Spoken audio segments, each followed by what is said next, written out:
The oak door groaned shut behind the last clerk, and the courtroom of the Old Bailey fell into shadow. Outside, the bells of St. Sepulchre tolled the hour past midnight, their bronze voices carrying across Newgate Street where the cobblestones still bore the stains of the last public hanging. Inside, the air hung thick with the scent of tallow and old wood, of ink and sweat and something else, something that had soaked into the walls over 2 centuries of judgment and death. The gaslights had been extinguished. The judge's bench stood empty, a dark throne beneath the carved royal crest. The dock where thousands had stood to hear their fate creaked softly, as if bearing invisible weight. Below the floorboards, the condemned cells stretched like catacombs, their iron doors rusted shut, their stone floors still marked with the scratches of men who had counted their final hours in darkness. A wind moved through the chamber, though every window was sealed. Papers stirred on the clerk's desk. The temperature fell, breath turning to mist in the September air, and from somewhere deep within the walls, from the belly of England's most notorious court of justice, came the sound of footsteps, slow, deliberate, ascending from the cells where no living soul had walked since sunset. The dead, it seemed, were preparing for trial. Chapter 1. The House of Judgment. Good evening, and welcome to the Bedside Historian. The night has drawn its curtain across the world, and in this quiet hour we find ourselves free to wander backward through time, to places where the veil between past and present grows thin. Wherever you are listening tonight, perhaps in London itself or across distant seas, whatever hour your clock displays, know that you have found a sanctuary here, a refuge where history speaks in whispers and the darkness holds no threat, only memory. Before we begin our journey into the shadowed halls of the Old Bailey, I invite you to subscribe to this channel, to join our community of night travellers and history seekers. Your support, your simple act of pressing that button, helps us continue these journeys together, helps us preserve these stories that might otherwise fade into the silence they came from. And if tonight's tale moves you, if it carries you successfully into that borderland between waking and dreaming, do share it onward. Tell others of what you have heard. For every voice that joins us makes our vigil stronger, our exploration deeper. Now, let us lower the lights. Let us draw close to the fire. Let us drift backward across the centuries to a place where justice and darkness became inseparable, where the weight of judgment pressed down upon stone and iron until even the walls learned to remember. The Old Bailey stands on ground that has known more death than perhaps any other acre in London. The official name, the Central Criminal Court, carries the weight of empire and law, but it is by the older name that the building is known, that name taken from the ancient bailey or wall that once enclosed this portion of the medieval city. The current structure, with its green copper dome and Portland stone facade, rose in the year 1907, but the earth beneath it has served as a seat of judgment since the Middle Ages. And before the courts came the prison, and before the prison came the gallows, and before the gallows came something older still, in the 12th century, when London was a walled city of timber and thatch, when the Thames ran clear enough to drink and wolves still howled in the forests beyond Tyburn, a gate stood here in the city wall. It was called Newgate, the New Gate, though by the time the Plantagenets ruled England it was already ancient. Above the gate a chamber was built, a room where the city kept its prisoners. Over the centuries that chamber grew, spreading like a cancer through the stonework, becoming a labyrinth of cells and corridors, a place of such horror that its very name became synonymous with suffering. For 600 years, Newgate Prison squatted beside the Old Bailey courthouse. The two buildings joined like Siamese twins, sharing walls and foundations, sharing the same dark purpose. Prisoners tried in the court were held in the prison. Those sentenced to death made the short journey from their cells to the courtroom for final sentencing, then returned below to await their appointment with the rope. The buildings breathed together, functioned together, grew old together. When prisoners screamed in their sleep in Newgate's condemned cells, the sound travelled through the stones into the empty courtroom above. When judges pronounced sentence of death in the Old Bailey, their words descended through the floors to the ears of those already waiting in the dark. The current courthouse replaced an earlier structure destroyed by fire in the year 1834.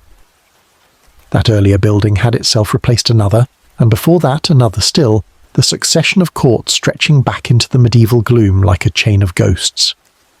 But always the same ground, always the same purpose. The earth here has been consecrated, if that is the proper word, to the administration of death, not the hot death of battle, nor the quick death of the street brawl, but the cold, measured, bureaucratic death of the state. The death that comes with forms filled out in triplicate, with judges in wigs and ermine, with crowds gathering to watch and cheer. The trials held here have shaped England's history. Pirates and highwaymen, poisoners and traitors, suffragettes and Irish rebels, all have stood in the dock of the Old Bailey. The Pentonville Five, the Camden Town murder, the siege of Sydney Street, cases that scandalised the nation, that sold 1 million newspapers, that changed laws and toppled governments. The walls have heard confessions and denials, pleas for mercy and curses of defiance. The stones have absorbed tears and blood and the final prayers of the condemned. And something, it seems, has been listening. The architecture of the present building speaks in the language of imperial confidence. Edwardian Baroque, they call the style, columns and pediments, marble and mahogany, everything designed to inspire awe and communicate the permanence of British justice. Above the main entrance stands a bronze statue of Lady Justice. But unlike her sisters elsewhere, this figure wears no blindfold. Her eyes are open, staring down at all who enter, and in her right hand she holds a sword, not balanced scales. The message is clear. Justice here sees everything, and justice here is armed. Inside, the main courtroom rises 2 stories high, its walls panelled in oak that has darkened over decades to the colour of old blood. The public gallery curves around the back of the room like a theatre balcony, allowing spectators, for that is what they are, what they have always been, to look down upon the proceedings as if watching a play. The jury box sits to one side, 12 chairs upholstered in green leather. The witness box stands alone in the centre of the room, a wooden pulpit where truth and lies have battled for supremacy in 10,000 trials. And facing it all, elevated above the floor like an altar above a congregation, sits the judge's bench, its high back carved with the royal coat of arms. Beneath the courtroom, invisible to those who come during the day, lie the condemned cells. These chambers survived the rebuilding of the court, were incorporated into the new structure like a dark foundation that could not be removed. The cells are small, perhaps 8 feet by 10, their walls built of stone blocks held together with mortar that has turned to powder with age. Iron rings set into the walls once held chains. In the corners, if one looks closely, scratches mark the stone. Names, dates, prayers in 6 languages. These are the final words of men and women who had nothing left but a fingernail and stone and time. The cells connect to the courtroom by a narrow staircase, steep and twisting, worn smooth by centuries of feet climbing toward judgment. The condemned would ascend these stairs on the morning of their trial, emerging through a trapdoor directly into the dock, blinking in the sudden light, facing the judge and jury without warning or preparation. After sentencing, they would descend again, returning to darkness, to wait. The waiting was the worst part, or so the records suggest. After a sentence of death was pronounced, prisoners might spend days or weeks in the condemned cell, depending on the efficiency of the bureaucracy, the availability of the hangman, the schedule of public executions. They were allowed visitors during this time, family members, clergy, sometimes merely the curious who paid the jailers for the privilege of staring at the condemned as if at animals in a menagerie. Some prisoners spent their final days in prayer, some in rage, some in a silence so profound that guards grew frightened of them. In the 19th century, executions took place outside Newgate Prison itself, in the street, on a scaffold erected the night before. The prisoner would be led from the cell up different stairs, through a corridor that ran along the side of the courthouse, emerging onto a platform above the street where thousands gathered to watch. The corridor still exists, though it has been sealed now, its doors locked and barred. It is known, even in official documents, as Dead Man's Walk, and no guard will enter it alone after dark. The last public execution at Newgate occurred in the year 1868, when a man named Michael Barrett was hanged for bombing the Clerkenwell House of Detention. A crowd estimated at 2,000 packed the street to watch.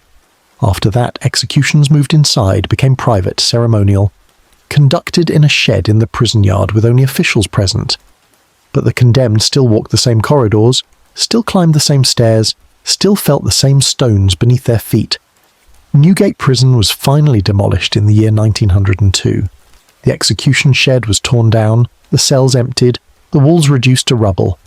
For 5 years the site stood empty, a vacant lot in the heart of London, and people passing would cross to the other side of the street rather than walk where the prison had stood.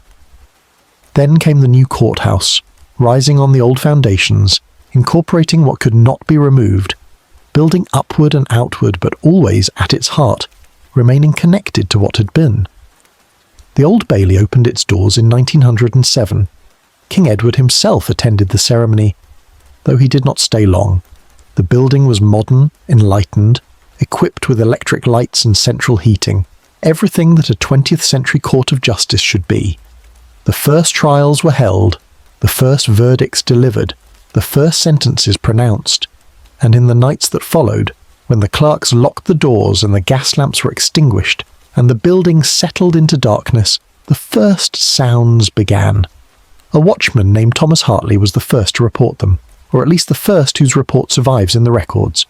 He had been employed to patrol the building during the night hours, to ensure no fires broke out, no thieves broke in, no damage occurred to this new monument to justice. His rounds took him through every courtroom, every corridor, every office. He carried a lantern and a stick and a watch that he was required to punch at stations throughout the building to prove he had completed his circuit. On the night of December the 14th, 1907, Hartley was making his midnight round when he heard footsteps ascending the staircase from the condemned cells.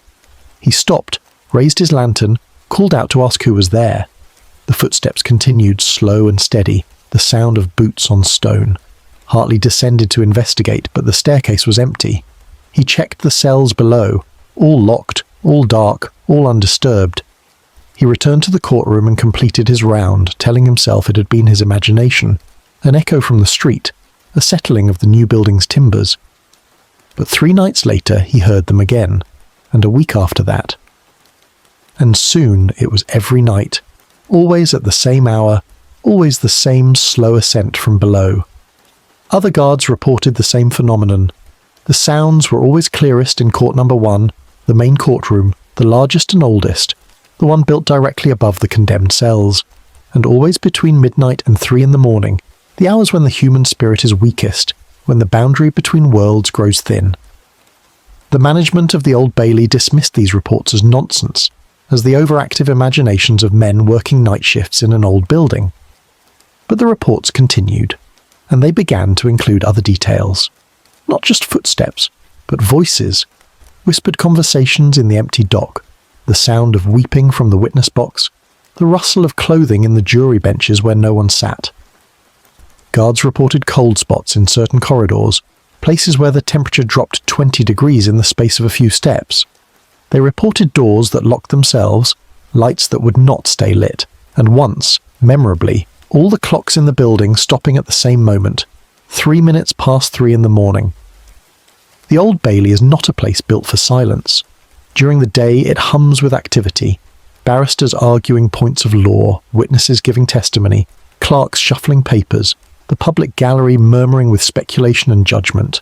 But at night, when all that noise drains away, when the building empties and the doors lock and the darkness settles like sediment, then the silence that remains is not peaceful, it is expectant, it is watchful. It is the silence of a theatre between performances, waiting for the next act to begin. And sometimes, in that silence, other sounds emerge, sounds that have been there all along, buried beneath the noise of the living, waiting for their chance to be heard. Chapter 2. The Architecture of Damnation. The Old Bailey was designed by Edward William Mountford, an architect who had made his reputation building town halls and civic monuments across England. He was a man of the Edwardian age, a believer in progress and empire, in the power of architecture to communicate moral certainties. His design for the Central Criminal Court reflected these beliefs. The building would be grand, permanent, unmistakable in its purpose. It would speak of law and order, of civilization and consequence. What Mountford perhaps did not anticipate was how well his creation would also serve as a vessel for memory, how effectively stone and iron could preserve the echoes of what transpired within their boundaries. The exterior presents a facade of Portland stone, that pale limestone quarried from the Dorset coast that has clothed so many of London's important buildings. The stone weathers well, turning from white to a soft grey over decades, absorbing the soot and rain of the city until it becomes part of London's essential colour palette. The main entrance faces onto Old Bailey Street itself, approached by a broad flight of steps that rise from the pavement like the approach to a temple. Above the entrance, supported by Corinthian columns, stretches a triangular pediment containing sculptural reliefs depicting the recording angel and figures representing truth and the sword of justice. The dome rises 150 feet above street level, its copper skin oxidized to verdigris, visible across the rooftops of the city. Atop the dome stands the bronze figure of Lady Justice, 12 feet tall, holding her sword aloft in her right hand and scales in her left. She weighs 3 tons and is covered in gold leaf that catches the sun on clear days, making her visible from St. Paul's Cathedral half a mile to the east. Unlike most representations of justice, this figure wears no blindfold. Her eyes are open, cast in bronze, staring down at the street below with an expression that might be watchfulness, or might be something colder. The building occupies an entire city block, its footprint determined not by aesthetic choice, but by the dimensions of what came before, the old courthouse and Newgate Prison, whose foundations remain beneath the present structure like the roots of a dead tree beneath new growth. The cellars and sub-basements incorporate stonework from the 16th century, walls built when Elizabeth sat on the throne, when England still burned heretics and the block at Tower Hill ran red with the blood of traitors. These older sections were deemed too solid to demolish, too well built to replace, and so they were kept, integrated into Mountford's modern design, their presence concealed but not erased. Inside, the entrance hall stretches 60 feet to a vaulted ceiling, decorated with murals depicting scenes from the English legal history. The floor is marble, black and white in a checkerboard pattern, the squares large enough that a man's stride carries him from darkness to light with each step. To the left and right, corridors branch away into the building's depths, leading to offices and record rooms, to barristers' chambers and consultation rooms, to the labyrinth of spaces required for the machinery of justice to function. But directly ahead, dominating the sight of all who enter, rises the grand staircase. The staircase ascends in 2 flights, meeting at a landing before the entrance to court number 1. The steps are marble, worn smooth by a century of feet. Solicitors and barristers in their black robes, defendants climbing toward judgment, families ascending to the public gallery to witness the fate of their loved ones. The balustrade is bronze, its surface polished by 10,000 hands gripping it for support, for steadiness, for courage. At the top of the stairs, set into the wall above the courtroom entrance, hangs a bronze plaque listing the names of staff members who died in the 2 world wars. Even a courthouse sends its sons to battle. Court number 1 is the largest of the Old Bailey's courtrooms, the most famous, the one where the most notorious trials have been held. The room is roughly square, 40 feet on each side, with walls rising 20 feet to a ceiling decorated with ornate plasterwork.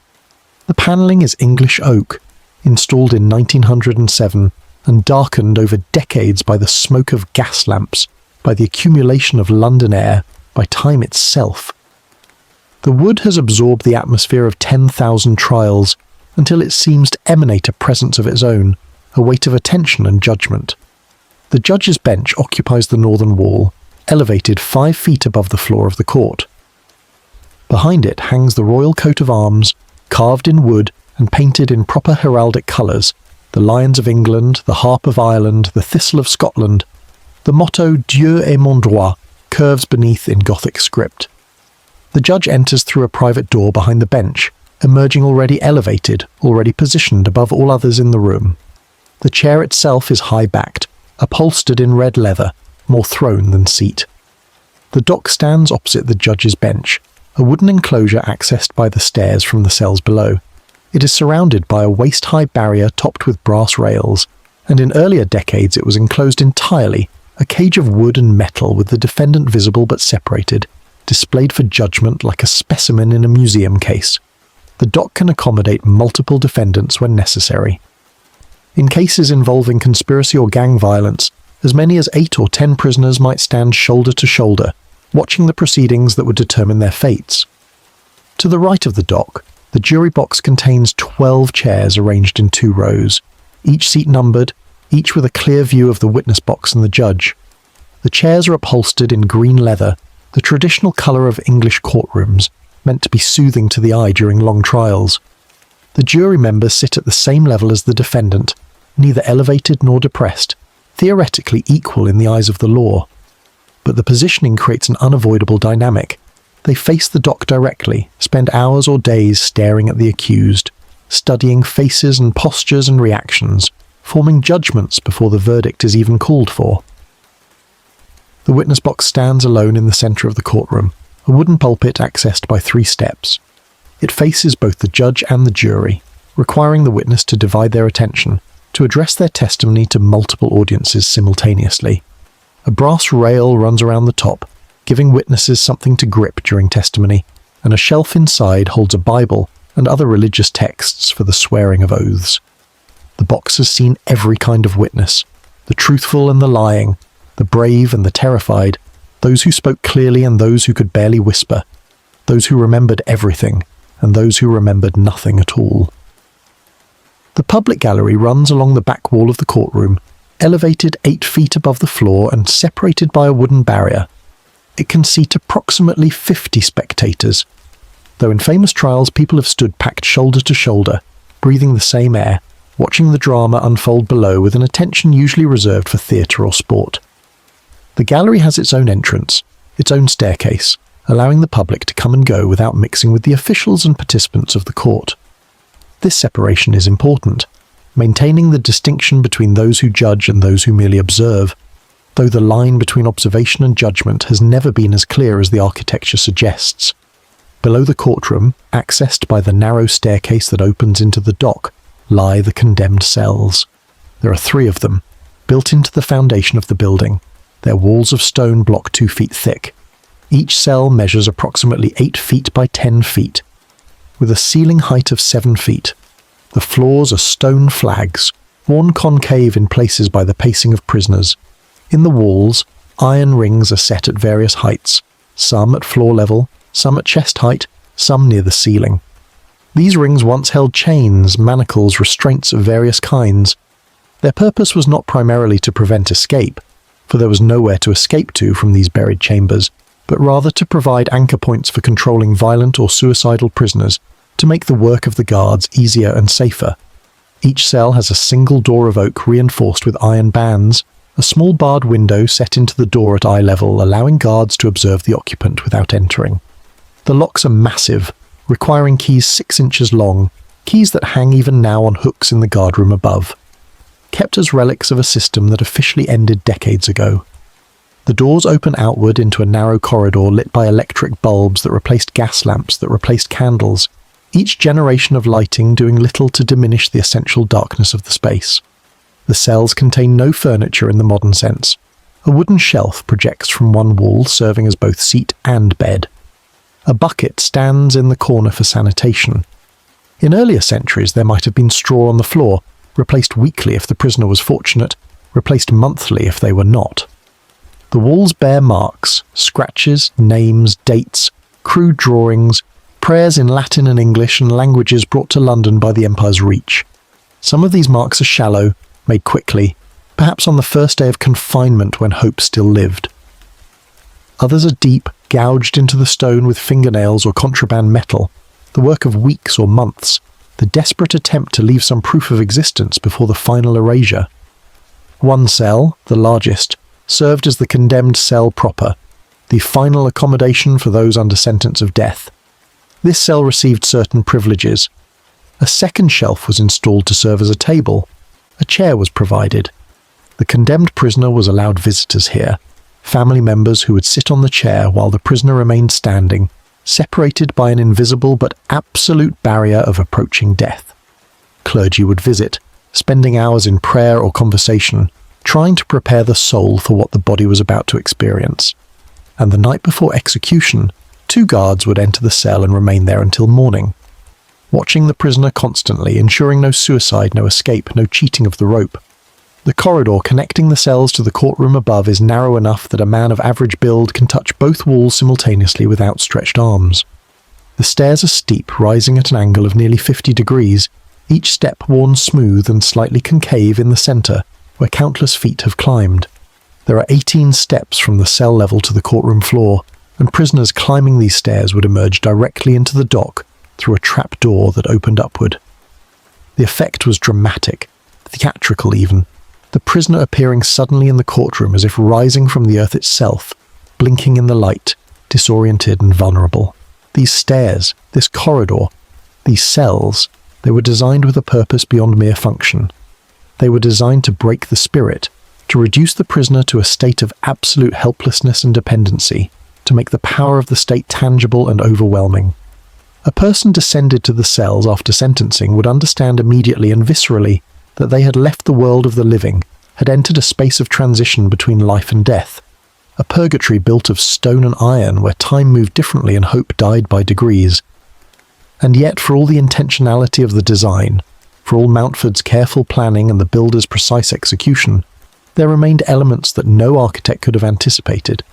The way sound travelled through the building, for instance, carrying whispers from the cells to the courtroom above, carrying the judge's pronouncements down to those waiting below.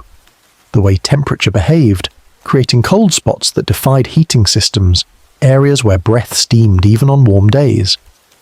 The way light fell in certain corridors, creating shadows where shadows should not be, darkness that seemed to have weight and presence. The building was designed to serve justice, to facilitate the orderly processing of crime and punishment. But it also served as a machine for generating fear, for communicating the consequences of transgression, for making death, official, legal, sanctioned death, into something routine and bureaucratic. And machines, when they run long enough, when they process enough human suffering, sometimes begin to retain impressions, sometimes they remember. Chapter 3. The First Whispers. The reports began within months of the Old Bailey's opening, though they were not called reports at first. They were remarks made quietly between guards during shift changes, observations shared over tea in the staff room, incidents mentioned in passing and then dismissed. No one wanted to appear foolish. No one wanted to be the person who claimed to have seen or heard something impossible in a building dedicated to fact and evidence and material truth. But the incidents accumulated, and eventually they demanded acknowledgement. Thomas Hartley, the night watchman who first reported footsteps from the condemned cells, kept a private journal during his years at the Old Bailey. The journal survived him and was eventually deposited in the London Metropolitan Archives, where it remains available to researchers willing to navigate the filing system. In entries from January through March of 1908, Hartley describes a pattern of phenomena that would become familiar to his successors over the coming decades. The footsteps occurred most frequently between midnight and 3 in the morning. They ascended the stairs from the cells to the courtroom, always at the same measured pace, always stopping at the same point, the entrance to the dock. Hartley describes going to investigate on numerous occasions, lantern raised, calling out challenges, finding nothing. The stairs were empty. The cells below were locked and dark. No living person could have produced the sounds he heard. But Hartley also describes other incidents. On the night of January the 23rd, he was making his rounds through court number 1 when all 4 of the courtroom's gas lamps extinguished simultaneously, despite having been lit less than an hour before. He relit them with matches from his pocket, and as he did so he felt what he describes as a great coldness pass through the room, as if a winter wind had blown through, though all windows were shut fast and no draught existed. The temperature in the courtroom, which had been comfortable enough that he had unbuttoned his coat, dropped to the point where he could see his breath. On February the 7th, Hartley heard voices coming from the public gallery, a murmuring of many people talking at once, the sound that fills a courtroom during recess when spectators discuss what they have seen. He climbed to the gallery to investigate and found it empty. But as he stood there, the sounds continued around him, surrounding him, as if invisible crowds pressed close on all sides. He describes feeling the sensation of being watched, of dozens of unseen eyes fixed upon him with an attention that felt almost physical. He completed his inspection and left the gallery quickly, his usual methodical calm shaken. Other guards reported similar experiences. James Wickham, who worked the night shift from 1908 to 1912, described hearing the creak of the dock gate opening and closing over and over in an empty courtroom. The gate had a distinctive sound, a particular squeal of hinges that needed oiling, and Wickham knew it well enough to identify it from corridors away. He would go to investigate and find the gate motionless, but the sound would continue, sometimes for hours, until he learned to simply ignore it and continue his rounds. Albert Morrison, employed as a cleaner in the years just after the court opened, refused to work alone in court number 1 after 9 o'clock in the evening. He told his supervisor that the courtroom felt wrong after dark, that he experienced a sensation of oppression, of being in the presence of something that wished him gone. When pressed for details, he could not articulate anything specific, only that the air itself felt heavy in the courtroom at night, that breathing became difficult, that he felt an overwhelming urge to leave the room as quickly as possible. The management's response to these reports was predictably dismissive. The Old Bailey was a new building, constructed with modern materials and techniques, equipped with electric lighting and central heating. It was not some medieval castle full of drafts and shadows. The sounds the guards reported could be explained by settling timbers, by the expansion and contraction of metal in changing temperatures, by echoes from the street outside carrying through the building's ventilation system. The cold spots were failures of the heating system, nothing more. The sensations of being watched, of oppression, of wrongness. These were products of imagination, of men working long hours alone in a building associated with crime and punishment, their minds playing tricks in the dark. But the reports continued, and they began to include details that were harder to dismiss. In May of 1909, a clerk named Geoffrey Walters was working late, preparing documents for a trial scheduled to begin the following morning. He was alone in the clerk's office adjacent to court number 1, the door to the courtroom standing open. The time was approximately 10:30 in the evening. Walters describes hearing footsteps in the courtroom, boot heels on the marble floor distinctive and clear. He assumed another staff member had entered and called out a greeting. The footsteps stopped. No reply came. Walters rose from his desk and went to the courtroom door.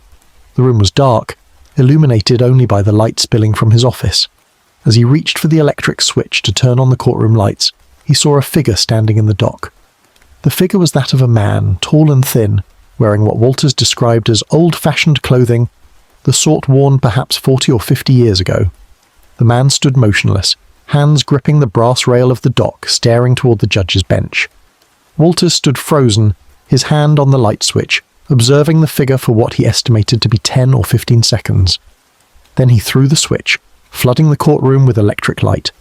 The dock was empty. The courtroom was undisturbed. Walters searched the entire space, checking behind the panelling, beneath the benches, in every corner where a person might conceal themselves.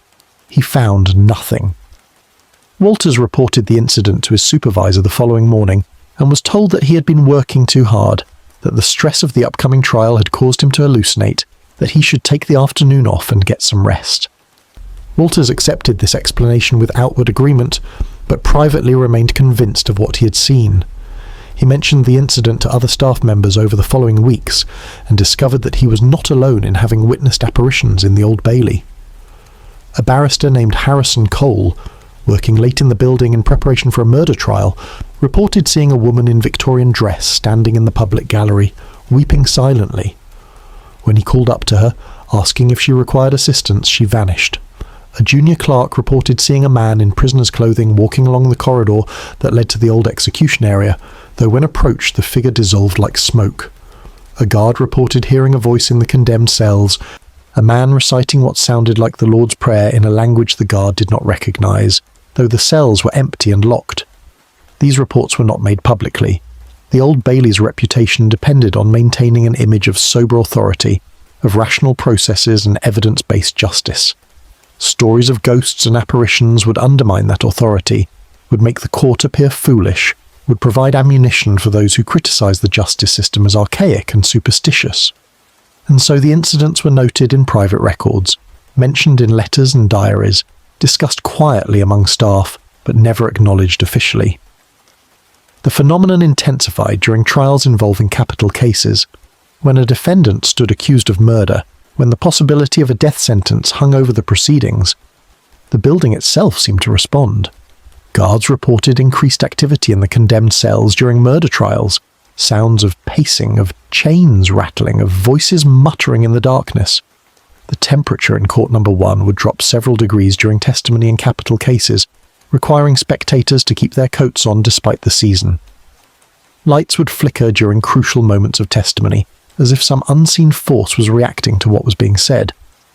In December of 1910, during the trial of Dr. Hawley Harvey Crippen for the murder of his wife, multiple witnesses reported seeing a woman's figure standing in the dock beside the accused man. She appeared, according to these witnesses, as a translucent presence, visible but not solid, standing close to Crippen as if observing the proceedings.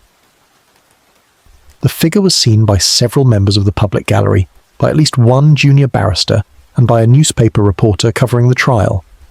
The reporter mentioned it in his notes but did not include it in his published account, knowing his editor would reject such material as sensationalist nonsense. The Crippen trial was significant for another reason. It was one of the last trials at the Old Bailey where a death sentence was actually carried out.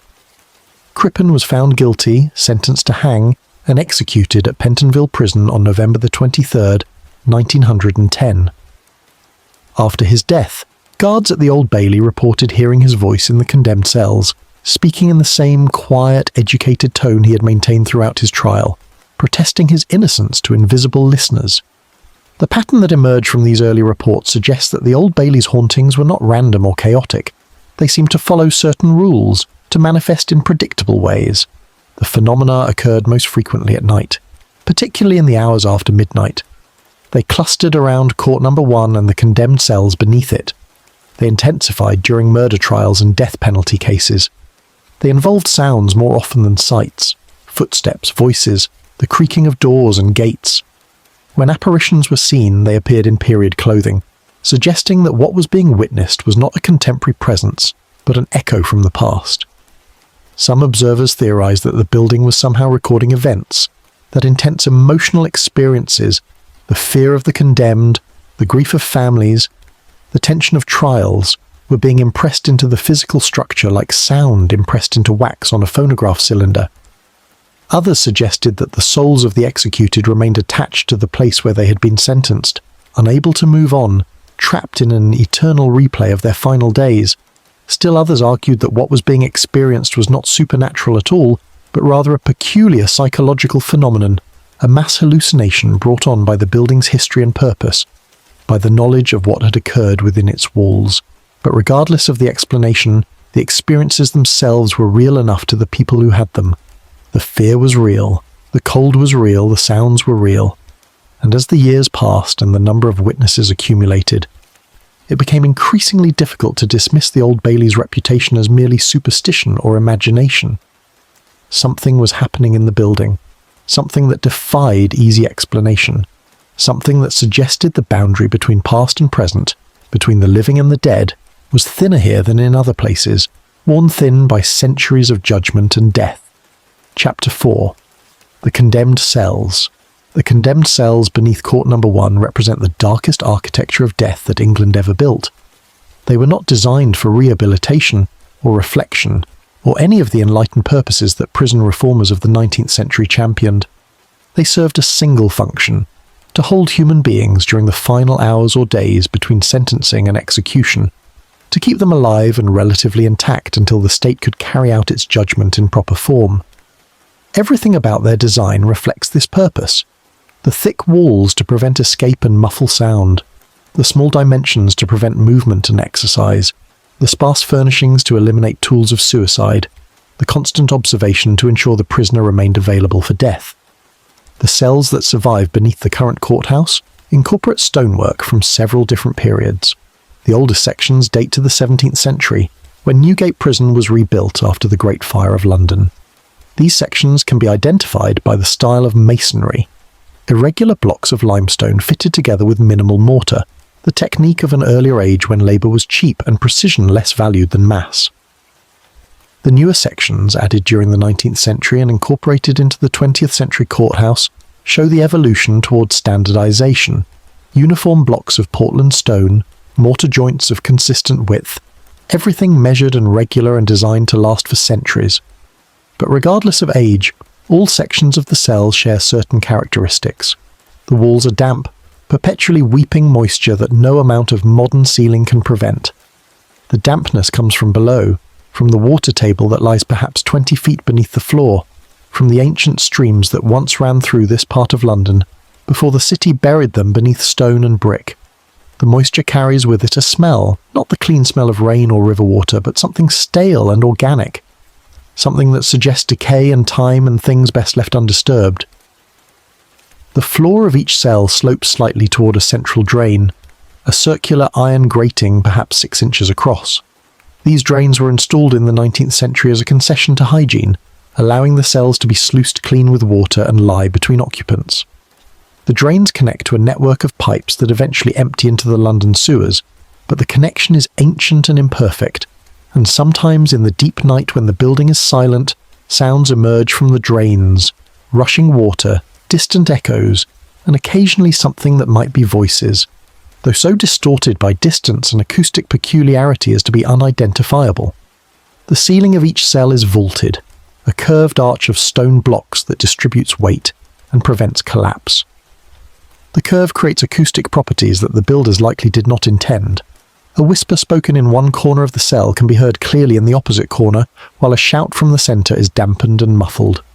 This means that prisoners lying on the wooden shelf along one wall, whispering prayers or confessions or simply talking to themselves, could be heard clearly by guards standing in the corridor outside, while their more desperate outcries might go unheard. The door of each cell is oak, reinforced with iron bands arranged in a cross pattern. The wood has darkened over the centuries to black, polished smooth in places by the touch of countless hands, guards unlocking and locking, prisoners pushing against it in futile attempts at escape, visitors laying palms against it in farewell. The lock mechanism is massive, a piece of ironwork weighing perhaps 20 pounds, requiring a key that would barely fit in a modern pocket. The lock engages with a sound like a gunshot in the confined space, a definitive clang of metal on metal that communicates finality. Set into each door at eye level is a small barred window, perhaps 8 inches square, allowing guards to observe the interior without entering. These windows are called Judas holes in prison terminology, after the disciple who betrayed Christ. The bars are thick iron rods spaced too closely for a hand to pass through, but wide enough to allow observation and the passage of food. The view from outside looking in is limited, showing only the portion of the cell directly opposite the door, but this was sufficient for the guards' purpose. They needed only to verify that the prisoner remained present and alive. The condemned cell, the largest of the three, contains additional features. Along one wall runs a wooden shelf at waist height serving as a table. A 3-legged stool stands beside it, the only furniture the cell provides. In the corner nearest the door, an iron ring is set into the floor, and next to it another ring set into the wall at shoulder height. These rings served a specific purpose in the hours before execution. The prisoner would be secured, one ankle chained to the floor ring, one wrist to the wall ring, while the executioner and his assistant made their measurements and preparations. The positioning prevented the prisoner from moving, from struggling, from interfering with the technical requirements of judicial killing. On the walls of this cell, scratched into the stone with whatever tools prisoners could improvise, appear hundreds of marks. Names predominate: John Smith, Thomas Williams, Mary Jones, some with dates, some without, each representing a life that ended on the scaffold. Some marks are simple, just a name and year. Others are more elaborate, including prayers or Bible verses or final declarations of innocence. "I die innocent, God knows it," appears in 4 different hands, 4 different locations, 4 different centuries' worth of certainty erased by the rope. There are drawings as well, crude but recognizable. A hanging scaffold appears multiple times, sketched with the obsessive detail of someone who has seen the apparatus and cannot stop visualizing their encounter with it. A church appears on one section of wall, its steeple reaching upward toward a ceiling that offers no sky. Ships are common, perhaps representing escape, freedom, the world beyond prison walls that the condemned would never see again. And faces, dozens of faces, some recognizable as portraits, some abstract, some distorted by emotion or artistic inability into masks of anguish. One section of wall, near the shelf that served as a bed, contains writing in Latin.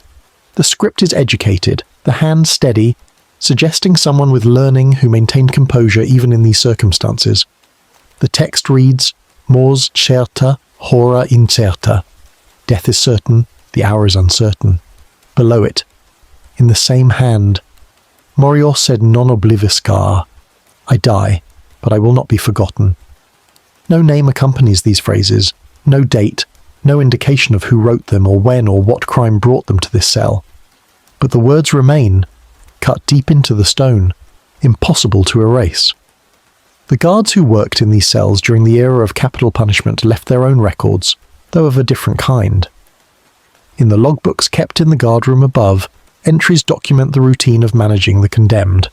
Meals delivered 3 times daily, bread and tea for breakfast, bread and soup for midday, bread and water for evening, a diet calculated to maintain life without providing comfort.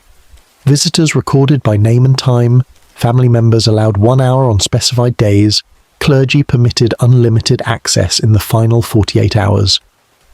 Observations of the prisoner's state, slept poorly, refused food, wept throughout the night, maintained innocence, expressed remorse, violent and had to be restrained. These logbooks reveal patterns. Many prisoners in the condemned cell refused food for the first few days, then gradually began eating again as hunger overcame despair. Most slept poorly, waking frequently, calling out in the night. Many requested additional visits from clergy, spending their final days in prayer and confession. Some maintained absolute silence, speaking to no one, responding to questions with shakes of the head or simple gestures. A few became violent, attacking guards or visitors, requiring restraint and sometimes sedation with laudanum or morphine. The records also document the execution protocol itself. On the evening before execution, 2 guards would enter the condemned cell and remain there throughout the night, sitting on the stool in shifts, watching the prisoner constantly. This practice served multiple purposes, preventing suicide, preventing escape attempts, and ensuring that the prisoner would be awake and relatively alert for the execution itself. The guards were instructed to engage in conversation if the prisoner desired it, but to avoid discussing the impending execution or offering false hope. At 8 o'clock on the morning of execution, the prison governor would enter the cell along with the executioner, the prison chaplain, and a doctor. The prisoner would be offered a final meal, though few accepted it. The chaplain would offer final prayers. The executioner would bind the prisoner's hands behind their back with a leather strap. Then the procession would form, chaplain leading, prisoner following, executioner and governor behind, guards flanking, and would walk from the cell through the corridor known as Dead Man's Walk to the execution shed.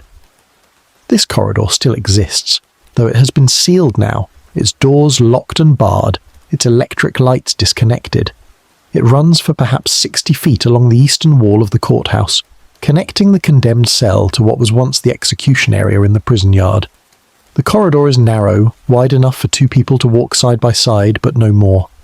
The walls are whitewashed brick, though the paint has yellowed and flaked over the decades. The floor is stone flags, worn smooth by the passage of feet walking toward death. Guards who have entered this corridor in recent decades, for maintenance purposes, for historical tours, for investigations of reported phenomena, describe a sensation that words struggle to capture. The air feels different here, thicker somehow, harder to breathe. The temperature is noticeably colder than surrounding areas, and this cold persists regardless of season or the operation of heating systems. There is a sound, or perhaps the absence of sound, a quality of silence that seems to absorb noise rather than simply marking its absence. Voices become muffled in this corridor. Footsteps sound distant. Even breathing seems quieter, as if the space itself dampens all evidence of life. And there are the reports, dozens of them over the decades since the corridor was sealed, of figures seen walking this passage. They appear as shadows more often than as solid forms, moving along the corridor in single file, proceeding toward the sealed door at the far end. Sometimes they are accompanied by sounds, the shuffle of feet on stone, the murmur of prayer, the clink of chains. Sometimes they appear in silence, visible for a few seconds before fading. But the pattern remains consistent. They always move in the same direction, toward the execution area, never returning. The condemned cells themselves have yielded their own phenomena, documented by guards, maintenance workers, and the few researchers permitted to investigate. Temperature anomalies occur frequently, with readings in the cells often 10 to 15 degrees lower than surrounding areas. This persists even when heating units are placed directly in the cells, as if some force is actively drawing heat from the space. Electromagnetic field detectors, devices that measure fluctuations in magnetic energy, show unusual readings in the cells, spikes and drops that have no apparent source, patterns that repeat with statistical regularity. But the most frequently reported phenomena are auditory. Guards stationed in the guard room above the cells report hearing sounds rising from below. Footsteps pacing back and forth, the rattle of chains, voices speaking in low tones. These sounds occur most frequently between the hours of midnight and 3 in the morning, the same period when most executions historically occurred. They have been recorded on numerous occasions using audio equipment, though the recordings capture only fragments, a few seconds of footsteps, a brief murmur of voice, then silence. One recording made in 1987 by a paranormal research team contains approximately 40 seconds of continuous sound from the condemned cells. The recording begins with silence, then footsteps become audible, slow, measured, the sound of boots on stone. Then a voice, male, speaking what sounds like a prayer in English. The words are difficult to distinguish, muffled by acoustic conditions, but certain phrases are clear enough to transcribe. Deliver us from evil. Forgive us our trespasses. Have mercy upon my soul. The voice continues for approximately 30 seconds, then stops abruptly. The footsteps continue for a few seconds more, then fade. Then silence returns. No living person was in the cells when this recording was made. The research team had sealed the area, installed motion sensors and cameras, verified that the space was empty before beginning their recording session. The voice on the recording does not match any of the team members.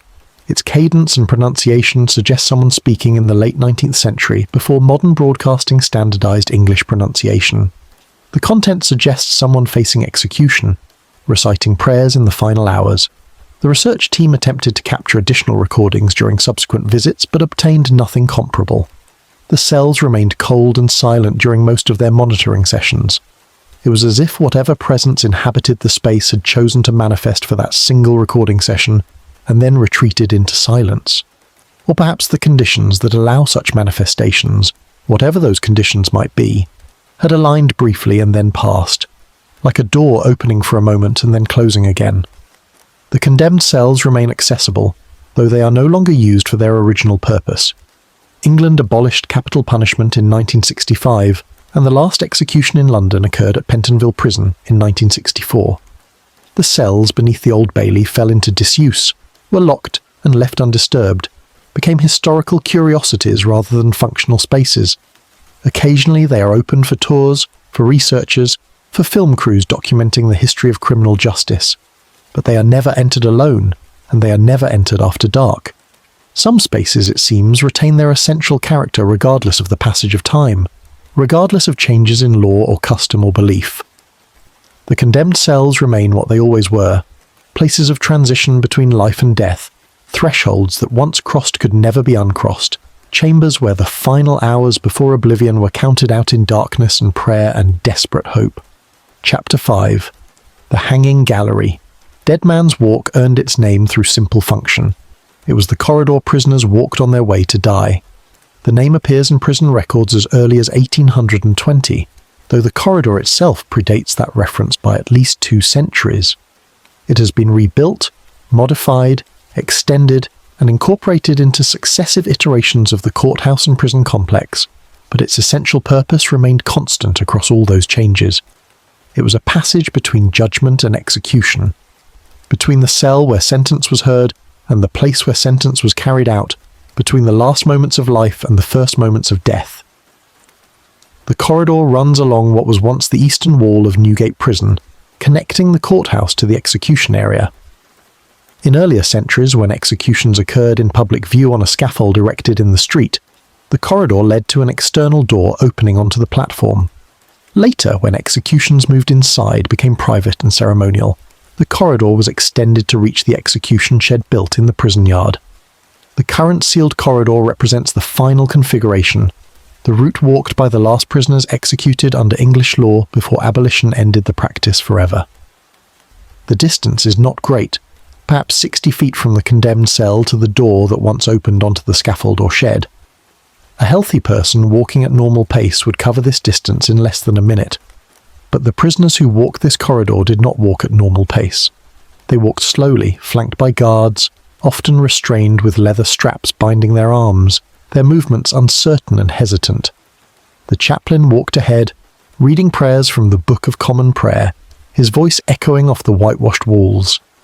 The executioner followed behind, carrying the tools of his trade, the white hood, the leather straps, the measuring tape used to calculate rope length based on the prisoner's weight and height.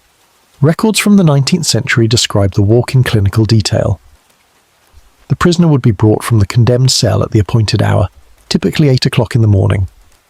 The governor would read the death warrant aloud, confirming the sentence and the authority under which it would be carried out. The prisoner's hands would be secured behind their back. Then the procession would form and begin moving toward the execution area. The chaplain recited prayers throughout the walk, passages chosen for their themes of mercy and judgment and the hope of redemption beyond death. The most common selection came from Psalm 51. Have mercy upon me, O God, according to thy loving kindness. According unto the multitude of thy tender mercies blot out my transgressions. Some prisoners walked steadily, maintaining composure, facing their fate with whatever courage they could summon. Others had to be half carried, their legs unable to support them, their bodies collapsing under the weight of terror. Some wept openly, some prayed aloud, their voices joining the chaplain's in a desperate appeal to divine mercy. Some maintained absolute silence, their faces set in expressions of resignation or defiance or blank incomprehension. And a few, according to the records, seemed almost eager, welcoming death as a release from the unbearable tension of waiting. The corridor itself was designed to facilitate this movement while preventing escape or resistance. The walls are solid brick, plastered and whitewashed, offering no handholds or irregularities where a prisoner might attempt to brace themselves and resist forward motion. The ceiling is low, perhaps 7 feet high, creating a sense of enclosure and limiting vertical movement. There are no windows, no sources of natural light, only gas lamps mounted at intervals along the walls, later replaced by electric bulbs that cast the same yellowish illumination over the same white walls. The floor is stone flags, the same grey limestone used throughout the prison and courthouse, laid in a pattern of rectangular blocks approximately 2 feet by 3 feet. These flags have been worn smooth by decades of traffic, creating a surface that is simultaneously solid and treacherous, easy to walk on when dry, dangerously slippery when wet. The wear patterns on the stones show the routes most frequently travelled, darker paths where countless feet have passed, lighter areas along the walls where traffic was less frequent. Approximately halfway along the corridor, set into the wall at chest height, is a small alcove containing a brass plaque. The plaque was installed in 1907 when the new courthouse was built, and it remains in place today, though the corridor it marks has long been sealed. The inscription reads, "In memory of those who passed this way under sentence of law, that justice and mercy might meet together." Below this, in smaller script, Mors janua vitae. Death is the gate of life. The sentiment reflects the Victorian belief that execution served not merely as punishment, but as potential redemption, that facing death with proper penitence might save the soul, even as it destroyed the body. Guards who walked this corridor during the years of executions left descriptions that emphasize not the physical details, but the psychological weight of the space. One guard, writing in his memoirs published anonymously in 1938, describes the corridor as the heaviest place I have ever been. Not heavy with physical weight, but with something else, something that pressed upon the mind and heart rather than the body. Walking that corridor never became easier with repetition. Each time felt like the first time, and each time I was grateful to reach the end and step out into air that felt lighter, cleaner, less burdened with accumulated sorrow. Another account from a chaplain who served at Newgate and the Old Bailey from 1890 to 1910 describes the walk from the chaplain's perspective. He had accompanied 47 prisoners along Dead Man's Walk during his 20 years of service, reciting the same prayers, offering the same words of comfort, witnessing the same progression from cell to scaffold. In his private journal he writes, "The corridor seems to elongate as we walk. Those 60 feet feel like 600. Time behaves strangely there. The walk that takes less than a minute by the clock feels like it lasts an hour, and yet when it ends, when we reach the door and step through to the execution area, it feels as if no time has passed at all, as if the entire journey happened in an instant outside normal time. He also describes phenomena that he attributes to nerves, but which echo reports from others who have spent time in the corridor.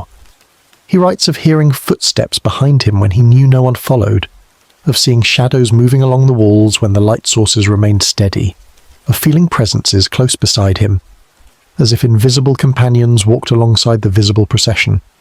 He dismisses these experiences as products of stress and the somber nature of his duty, but he records them nonetheless, and his descriptions match those of others who have reported similar phenomena.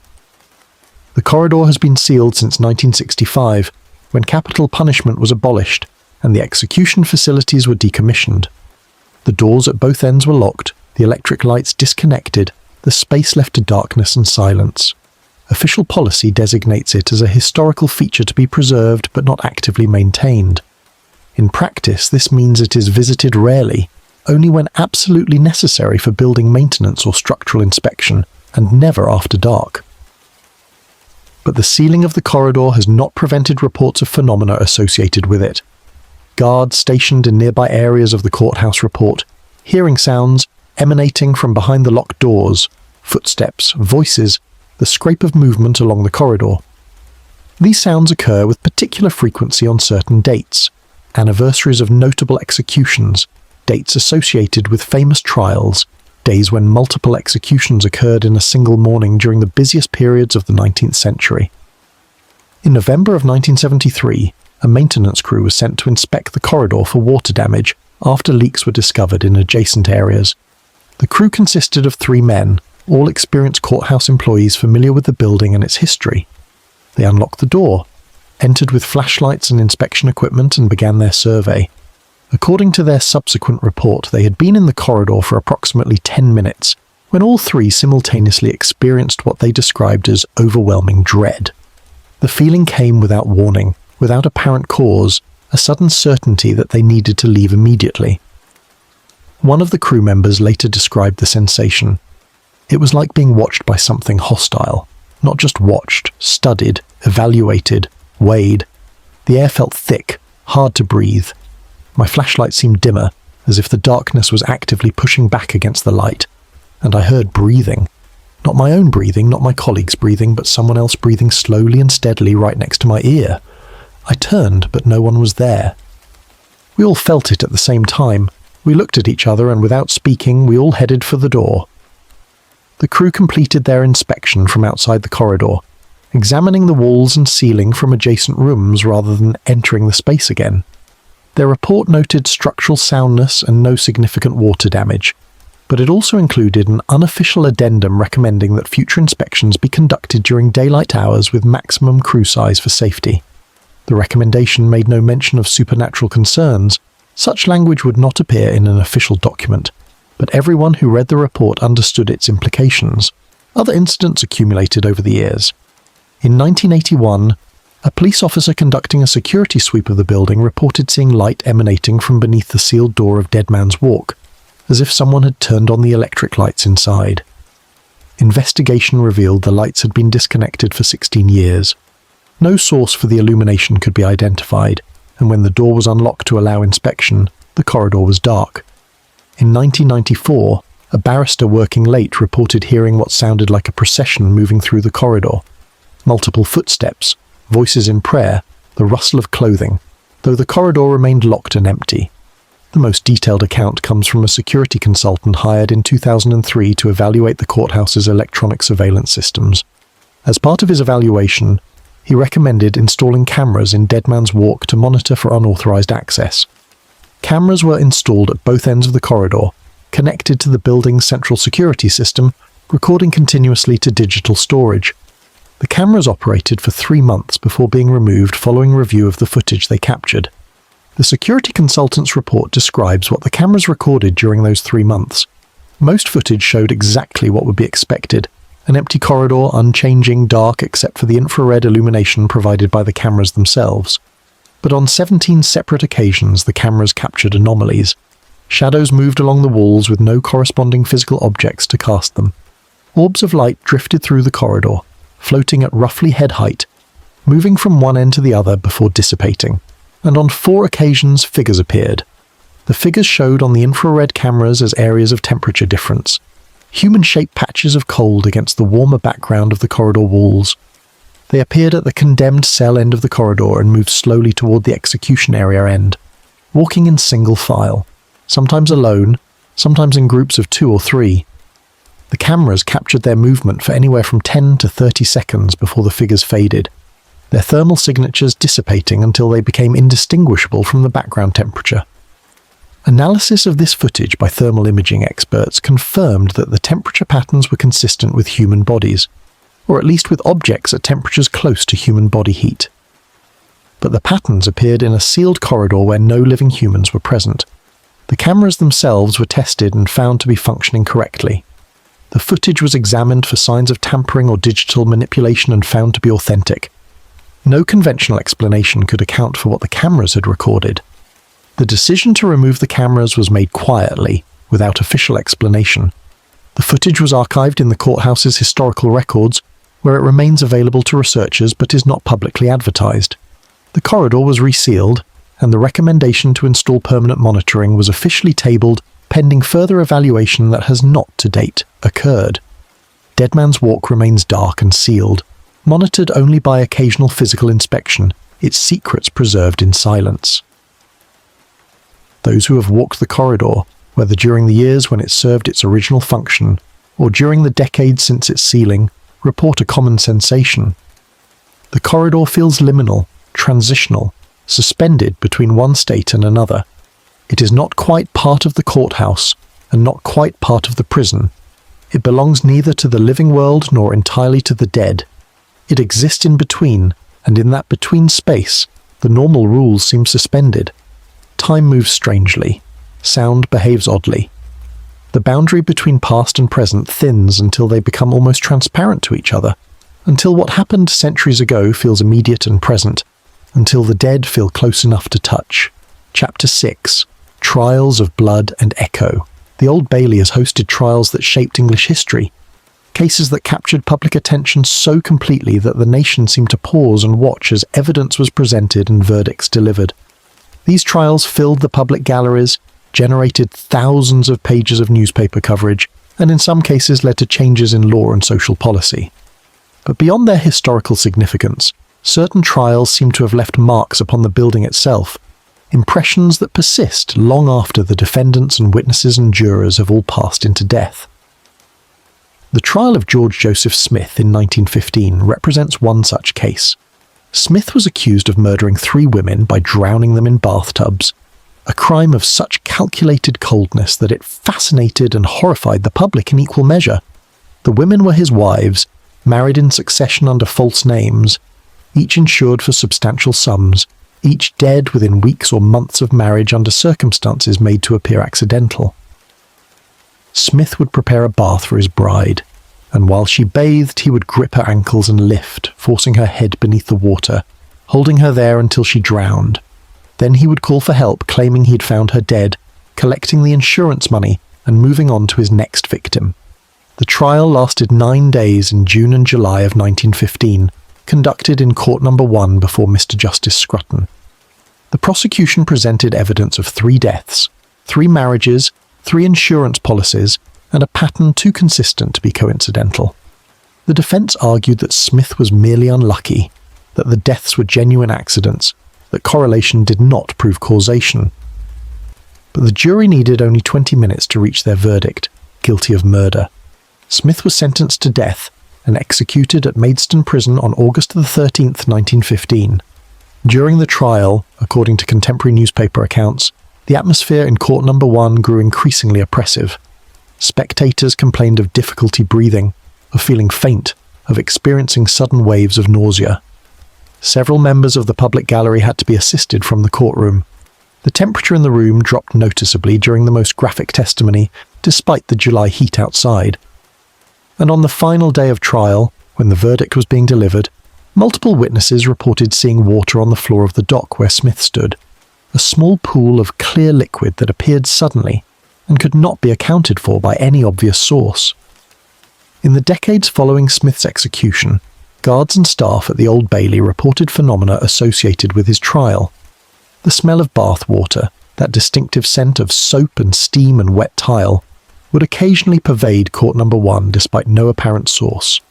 Witnesses reported hearing the sound of running water, of splashing, of someone struggling and gasping for breath, sounds that seemed to emanate from the walls themselves, and on the anniversary of Smith's execution, August 13th, the temperature in the courtroom would drop precipitously, creating conditions cold enough that breath became visible even in the height of summer. The trial of John Reginald Halliday Christie in 1953 produced its own peculiar aftermath. Christie was accused of murdering at least 6 women, possibly 8, over a period of approximately 10 years. He killed them in his flat at 10 Rillington Place in Notting Hill, strangling them during sexual encounters, hiding their bodies in the walls and under the floorboards and in the garden. The crimes were discovered when a new tenant noticed a foul smell and investigated, finding bodies concealed behind wallpaper in a cupboard. The trial opened on June the 22nd, 1953, again in Court Number 1. Christie pleaded not guilty by reason of insanity, claiming he could not remember the killings, that he suffered from blackouts and loss of control. The prosecution presented overwhelming evidence: bodies, forensic analysis, Christie's own confessions to police. The defense argued diminished responsibility, presenting psychiatric testimony about Christie's mental state. The jury deliberated for 1 hour and 25 minutes before returning a verdict of guilty. Christie was sentenced to death and executed at Pentonville Prison on July the 15th, 1953. The trial attracted enormous public attention, partly because of the gruesome nature of the crimes, but also because Christie's flat had previously been occupied by Timothy Evans, a man executed in 1950 for murdering his wife and infant daughter in the same building. Evans had always maintained his innocence, claiming Christie was the real killer. The discovery of Christie's crimes raised terrible questions about Evans's execution, about whether an innocent man had been hanged, about the reliability of justice and the irreversibility of death. During Christie's trial, staff at the Old Bailey reported unusual phenomena in the courtroom. The smell of decomposition would appear and vanish without warning, strong enough to make people gag but impossible to locate. The electric lights would flicker during certain testimony, particularly when descriptions of the murders were being given, and multiple witnesses, both in the public gallery and among the court staff, reported seeing figures standing in the back of the courtroom, women in clothing from the 1940s and 50s, watching the proceedings with expressions of sorrow or accusation. After Christie's execution, these phenomena intensified. The smell of decay became a regular occurrence in Court Number 1, appearing most often in the early hours of the morning when the building was empty. The figures of women continued to be reported, sometimes singly, sometimes in groups, always standing silent and watching, always vanishing when approached or when lights were turned on. And on one occasion in 1957, a cleaner working in the courtroom reported hearing a man's voice saying clearly and distinctly, "I didn't do it. I didn't kill them. It was him." The voice came from the dock, but the dock was empty. The trial of Ruth Ellis in 1955 left its own mark on the Old Bailey. Ellis was accused of murdering her lover David Blakely, shooting him outside a pub in Hampstead with a revolver she had obtained for the purpose. She made no attempt to flee or deny her guilt. When arrested, she told police, "I am guilty. I am rather confused." The trial lasted 1 day and 20 minutes. The evidence was straightforward. Witnesses saw her shoot Blakely. She admitted shooting him. The gun was recovered at the scene. The defense attempted to argue provocation, presenting evidence of Blakely's physical abuse and emotional cruelty, but the law at that time did not recognize provocation as a defense to murder. The jury returned a guilty verdict. The judge pronounced sentence of death. Ellis was hanged at Holloway Prison on July the 13th, 1955. She was the last woman executed in the United Kingdom. Her death sparked a national debate about capital punishment, contributing to the eventual abolition of the death penalty a decade later. The image of her walking to the gallows, a young mother, a victim of domestic violence herself, condemned for an act born of desperation and rage, haunted the public conscience and never quite left. At the Old Bailey, Ellis's trial seemed to leave a particular kind of residue. Court Number 1, where she was tried and sentenced, developed what staff began calling the Sad Corner, a specific area near the dock where people reported overwhelming feelings of sorrow and loss. Guards assigned to courtroom duty would avoid standing in this area, claiming it made them feel depressed and hopeless. Visitors to the public gallery who sat in seats near this corner frequently reported unexpected emotional responses.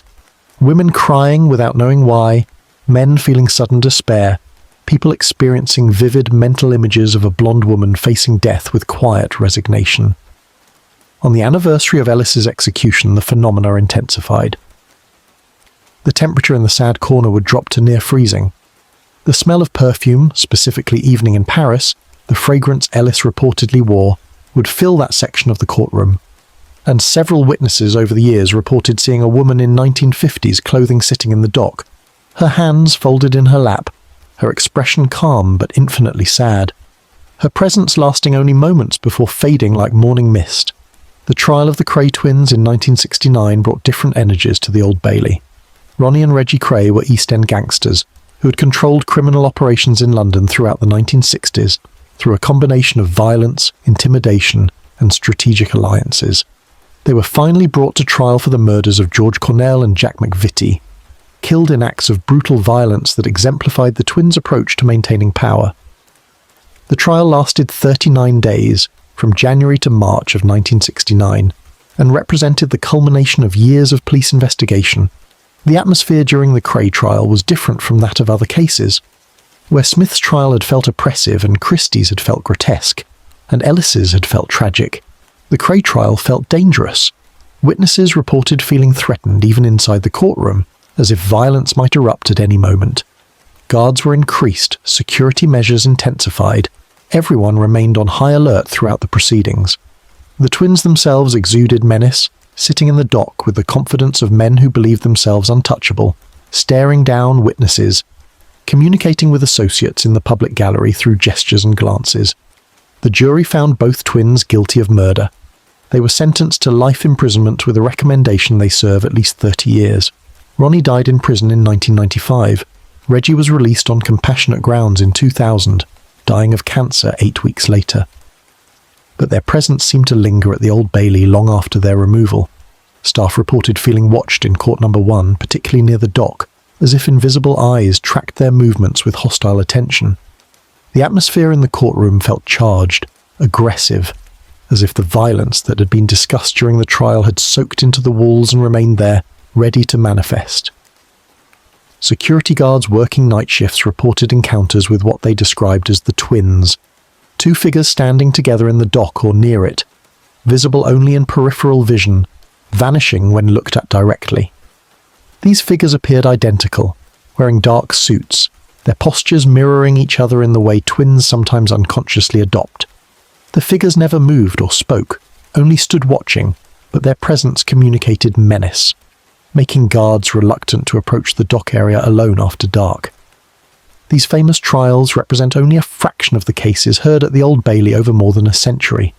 Thousands of trials have taken place within its walls, murders and thefts, rapes and frauds, treasons and conspiracies, the full range of human criminality processed through the machinery of justice. Each trial brought its own emotional charge, its own intensity of fear and hope and desperation. And the building, it seems, absorbed these charges, retained them, allowed them to accumulate until certain locations became saturated with the residue of past events. Court Number 1, having hosted the most significant trials, shows the most pronounced effects, but other courtrooms report their own phenomena. Court Number 2, where many juvenile cases were heard in earlier decades, reportedly echoes with the sound of children crying. Court Number 4, which handled many espionage cases during the Cold War, maintains an atmosphere of paranoia and suspicion that visitors consistently report feeling. The consultation rooms where defendants met with their barristers are said to retain impressions of desperate negotiations and final conversations between the condemned and their families. The trials themselves may have ended. The defendants and victims and witnesses all pass beyond the reach of earthly justice, but something of those trials persists. The fear felt by defendants awaiting verdict, the grief of families hearing death sentences pronounced, the satisfaction or horror of spectators watching justice delivered, All these emotions, experienced with such intensity in these confined spaces, seem to have left marks that time has not erased. The Old Bailey stands as a monument to justice, but it also stands as a repository of sorrow, an archive of human suffering rendered in stone and shadow, rather than paper and ink. Chapter 7. The Night Watch. The guards and custodians who work the night shifts at the Old Bailey form a particular community, bound together by shared experiences that daylight staff rarely believe and never quite understand. These are the people who lock the doors after the last barrister leaves, who walk the corridors in darkness, who sit in small offices through the long hours between midnight and dawn, listening to the building settle and creak and whisper around them. They are security officers and maintenance workers, cleaners and watchmen, people doing ordinary jobs in an extraordinary building, and over time they develop an understanding of the Old Bailey that goes beyond its official history. James Wickham, who worked night security from 1908 to 1912, kept a private log of unusual incidents. His log, discovered among family papers after his death, and eventually donated to the London Metropolitan Archives, provides one of the earliest systematic accounts of the Old Bailey's nocturnal life. Wickham was methodical in his observations, recording dates, times, locations, and descriptions with the precision of someone trained to notice details and document evidence. His entries from March of 1909 describe a pattern of footsteps in Court Number 1 occurring between 1 and 2 o'clock in the morning on approximately 12 nights that month. Wickham would hear the steps ascending from the condemned cells, slow, deliberate, the sound of boots on stone, followed by the creak of the dock gate opening. He investigated each time, finding the courtroom empty, the gate motionless. But the sounds continued, night after night following the same sequence. Wickham began timing the phenomena, discovering that the entire sequence, footsteps ascending, dock gate opening, brief pause, gate closing, footsteps descending, took exactly 3 minutes and 40 seconds, never varying by more than a few seconds. He also documented temperature variations, noting that Court Number 1 consistently measured 10 to 12 degrees colder than adjacent rooms during nighttime hours, regardless of heating system operation. He recorded instances of doors that lock themselves, lights that extinguish spontaneously, and on one memorable occasion in July of 1910, the complete failure of all electric lights in the building simultaneously, followed by their spontaneous restoration approximately 7 minutes later, with no apparent cause and no action taken by staff. Wickham's successor, Albert Crane, who worked night shifts from 1912 to 1923, left fewer written records but shared his experiences in interviews conducted in the 1950s as part of a local history project. Crane described the Old Bailey at night as a living thing, breathing and settling, full of sounds that had no source and movements that had no cause. He reported frequently hearing voices in empty courtrooms, not words he could distinguish, but the general murmur of conversation, as if invisible crowds gathered to discuss matters beyond his hearing. Crane described one incident in particular that stayed with him for decades. On a February night in 1919, he was making his rounds through the building when he heard singing coming from Court Number 1. The voice was male, deep and resonant, singing what sounded like a hymn or psalm. Crane recognized the melody but could not identify the words. He entered the courtroom expecting to find someone who had somehow remained in the building after closing, but the room was empty. Yet the singing continued, seeming to come from the dock itself, as if an invisible singer stood there performing for an invisible congregation. The song lasted perhaps 2 minutes, then faded gradually, growing fainter until it ceased. Crane searched the courtroom and the condemned cells below, but found no one. The singing never recurred during his tenure, though he listened for it. The 1930s and 40s brought a new generation of night staff, and with them came reports that suggested the phenomena were not diminishing with time but perhaps intensifying. Margaret Holloway, one of the first women employed as a night cleaner at the Old Bailey, worked from 1937 to 1952. In an interview given to her granddaughter in the 1990s, Holloway described the building as crowded with the dead. She reported seeing figures regularly during her night shifts, men in the dock, women in the public gallery, shadowy forms moving through corridors. She learned to distinguish between what she called the memories and the visitors. The memories, she explained, were like films playing over and over, the same scenes repeating endlessly, a prisoner climbing from the cells, a woman weeping in the gallery, guards marching in formation through Dead Man's Walk. These memories appeared and disappeared according to schedules Holloway learned to predict, occurring on the same dates each year or following patterns linked to lunar cycles or court schedules. The visitors, by contrast, were less predictable and more interactive. Holloway described feeling watched by these presences, followed sometimes as she moved through the building. She reported having conversations, one-sided, with her speaking aloud to invisible listeners, with what she believed were spirits of the executed who remained attached to the place of their sentencing. She claimed these presences were not hostile, merely confused or sorrowful, uncertain how to move beyond the courthouse that represented their final experience of justice and judgment. The 1960s and 70s brought modernization to the Old Bailey, improved lighting, better heating, electronic security systems, replacing the old mechanical locks and keys. But the modernization did nothing to eliminate the phenomena reported by night staff. If anything, the reports became more frequent and more detailed, perhaps because the staff felt more comfortable reporting unusual experiences, or perhaps because the building itself responded to the changes. Robert Henderson, who worked as a security supervisor from 1968 to 1987, maintained meticulous incident reports that documented hundreds of unusual occurrences.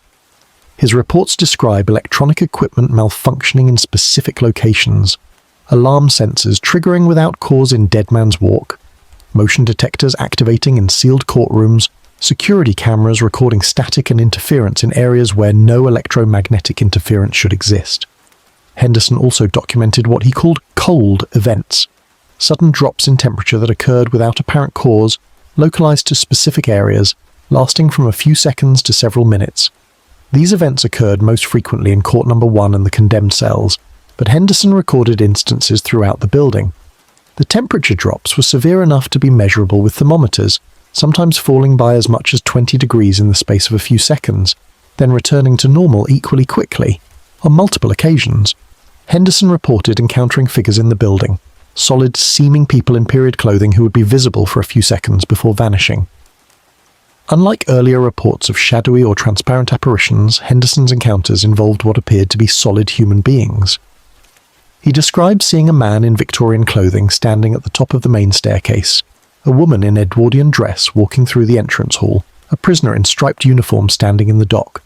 Each time, Henderson approached to question the person, and each time they disappeared before he could reach them, not fading gradually, but vanishing instantly, as if they had never been there.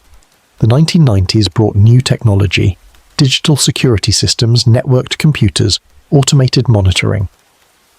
The Old Bailey security systems were upgraded to include motion sensors, thermal cameras, and continuous digital recording. These systems were designed to detect intruders, prevent theft, document any unusual activity. What they actually documented often had little to do with their intended purpose. The security recordings from this period, archived in the courthouse's historical records, contain hundreds of hours of anomalous footage. Orbs of light moving through empty corridors, shadows crossing rooms where nothing exists to cast them, doors opening and closing by themselves, figures appearing and disappearing, temperature variations visible on thermal cameras, electromagnetic spikes showing on field detectors. The footage is mundane in its presentation, simple digital recordings, time-stamped and dated, showing the interior of a courthouse at night, but the content defies mundane explanation. Sarah Chen, who worked night security from 2003 to 2015, described the experience of watching the security monitors during night shifts. Most of the time, she explained, the screens showed exactly what they should show: empty rooms, still corridors, the expected stillness of an unoccupied building. But several times each week, the monitors would display something else: a figure crossing a courtroom, a light moving down a corridor, a door opening in a locked room. Chen would note these incidents in her log, dispatch another guard to investigate, and invariably the investigation would find nothing. The rooms would be empty, the doors would be locked. Whatever the cameras had captured had vanished before human eyes could confirm it. Chen also described the sounds, constant background to every night shift: footsteps when no one walked, voices when no one spoke, the scrape and clatter of furniture moving when all furniture remained still, doors opening and closing, the creak of the dock gate in Court Number 1, chains rattling in the condemned cells, water running in bathrooms with locked pipes. The sounds became so routine that night staff learned to distinguish between normal building sounds and the other sounds, the ones that came from somewhere else, that belonged to some other time or state of being. The community of night workers developed its own traditions and superstitions in response to their experiences. New staff were warned about certain areas to avoid after dark: Dead Man's Walk, the condemned cells, specific corners of court number 1. They learned not to investigate every sound, not to approach every figure they glimpsed in peripheral vision, not to speak aloud when alone in certain rooms. They developed routines meant to minimize contact with whatever shared the building with them, completing rounds quickly and efficiently, staying in well-lit areas, working in pairs whenever possible. But they also developed a kind of accommodation with the presences. Many night workers reported feeling that they had been accepted after a period of time, that the phenomena became less intense or less frightening once they had worked in the building for several months or years. It was as if the building itself, or the presences within it, needed time to become accustomed to each new person, to evaluate them and decide they posed no threat. Guards spoke of being approved by the building, of passing some unspoken test that earned them safe passage through the nighttime corridors. Not everyone adapted successfully. The turnover rate among night staff at the Old Bailey has always been high, far higher than at comparable buildings. New workers would last a few weeks or months before requesting transfer to daytime shifts or leaving the courthouse entirely. The official explanations for this turnover involve scheduling difficulties and the challenges of night work, but the unofficial explanations among the staff themselves are different. Some people, they say, simply cannot handle the building at night. Some people feel too much, see too much, hear too much. The Old Bailey requires a particular temperament, the ability to acknowledge what happens without letting it overwhelm you, to witness without demanding explanation, to share space with the inexplicable while continuing to perform ordinary duties. Those who lasted developed their own theories about what they experienced. Some believed the building contained genuine spirits, souls of the executed or the condemned trapped between worlds. Others thought they were experiencing psychic impressions, recorded emotions played back like audio recordings. Some suggested the phenomena were products of electromagnetic fields or subsonic vibrations, natural phenomena that science could eventually explain. A few believed they were experiencing nothing at all, that their minds were creating patterns from random stimuli, seeing meaning where none existed. But regardless of their explanations, all agreed on the fundamental reality. Something happened in the Old Bailey at night. The building was not simply empty space waiting for the return of its daytime occupants. It was active, populated, full of presences that made themselves known through sound and sight and sensation. The Night Watch learned to navigate this reality, to perform their duties while acknowledging the existence of something beyond normal understanding, to share their shifts with whatever or whoever lingered in the shadows between past and present, between judgment and execution, between the world of the living and whatever lay beyond. Chapter 8. The Spectral Procession, the most frequently reported phenomenon at the Old Bailey, documented across more than a century of observation, involves what witnesses consistently describe as procession, a group of figures moving in formation through the building's corridors, following a route that corresponds exactly to the path condemned prisoners once walked on their way to execution. The reports come from different decades, from different witnesses with no connection to one another, yet they describe the same scene with remarkable consistency. This repetition suggests something beyond individual hallucination or misperception, something that occurs according to its own schedule, independent of who happens to witness it. The earliest documented report of the procession comes from 1909, recorded in the Journal of Thomas Hartley, the night watchman whose observations provide so much of the foundation for understanding the Old Bailey's nocturnal activity. Hartley describes being in the entrance hall during the early morning hours of March the 17th, when he heard footsteps approaching from the direction of court number 1. He turned toward the sound, expecting to see a colleague, and instead witnessed what he describes as a company of men walking in solemn file, led by a figure in clerical dress carrying what appeared to be a book. The figures, according to Hartley's account, were semi-transparent, visible but not solid, with a quality he compared to smoke or mist given human form. They walked at a measured pace, neither hurrying nor hesitating, moving as if following a predetermined route. Hartley counted 7 figures in total, the clergyman in front, what appeared to be a prisoner in the centre, flanked by guards, and additional guards following behind. The procession walked past Hartley at a distance of perhaps 10 feet, close enough that he could see details of clothing and posture, yet the figures gave no indication of awareness of his presence. The procession moved toward the area where Deadman's Walk was located, and Hartley followed at a distance, watching as the figures approached the sealed door that once opened onto the execution corridor. When they reached the door, the figures did not stop or turn back but continued walking forward, passing through the solid wood as if it posed no barrier. Hartley approached the door, placed his hand against it, found it locked and solid as always. The procession had vanished. 20 years later, in 1929, a cleaner named Dorothy Mills reported an almost identical experience. She was working in a corridor near court number 1 during the pre-dawn hours when she heard the sound of multiple people walking in step. Looking up from her work, she saw a group of men moving through the corridor in formation. Mills described the figure at the front as wearing a black robe and white collar, like a minister, and carrying a book that he appeared to be reading from as he walked.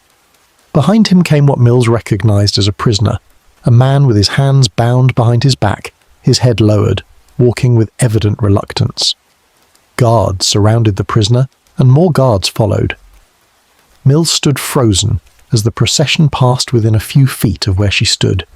She could hear their footsteps on the floor, could hear what sounded like murmured prayer or recitation, could see the expressions on their faces, the clergyman solemn and focused, the prisoner pale and terrified, the guards professionally detached.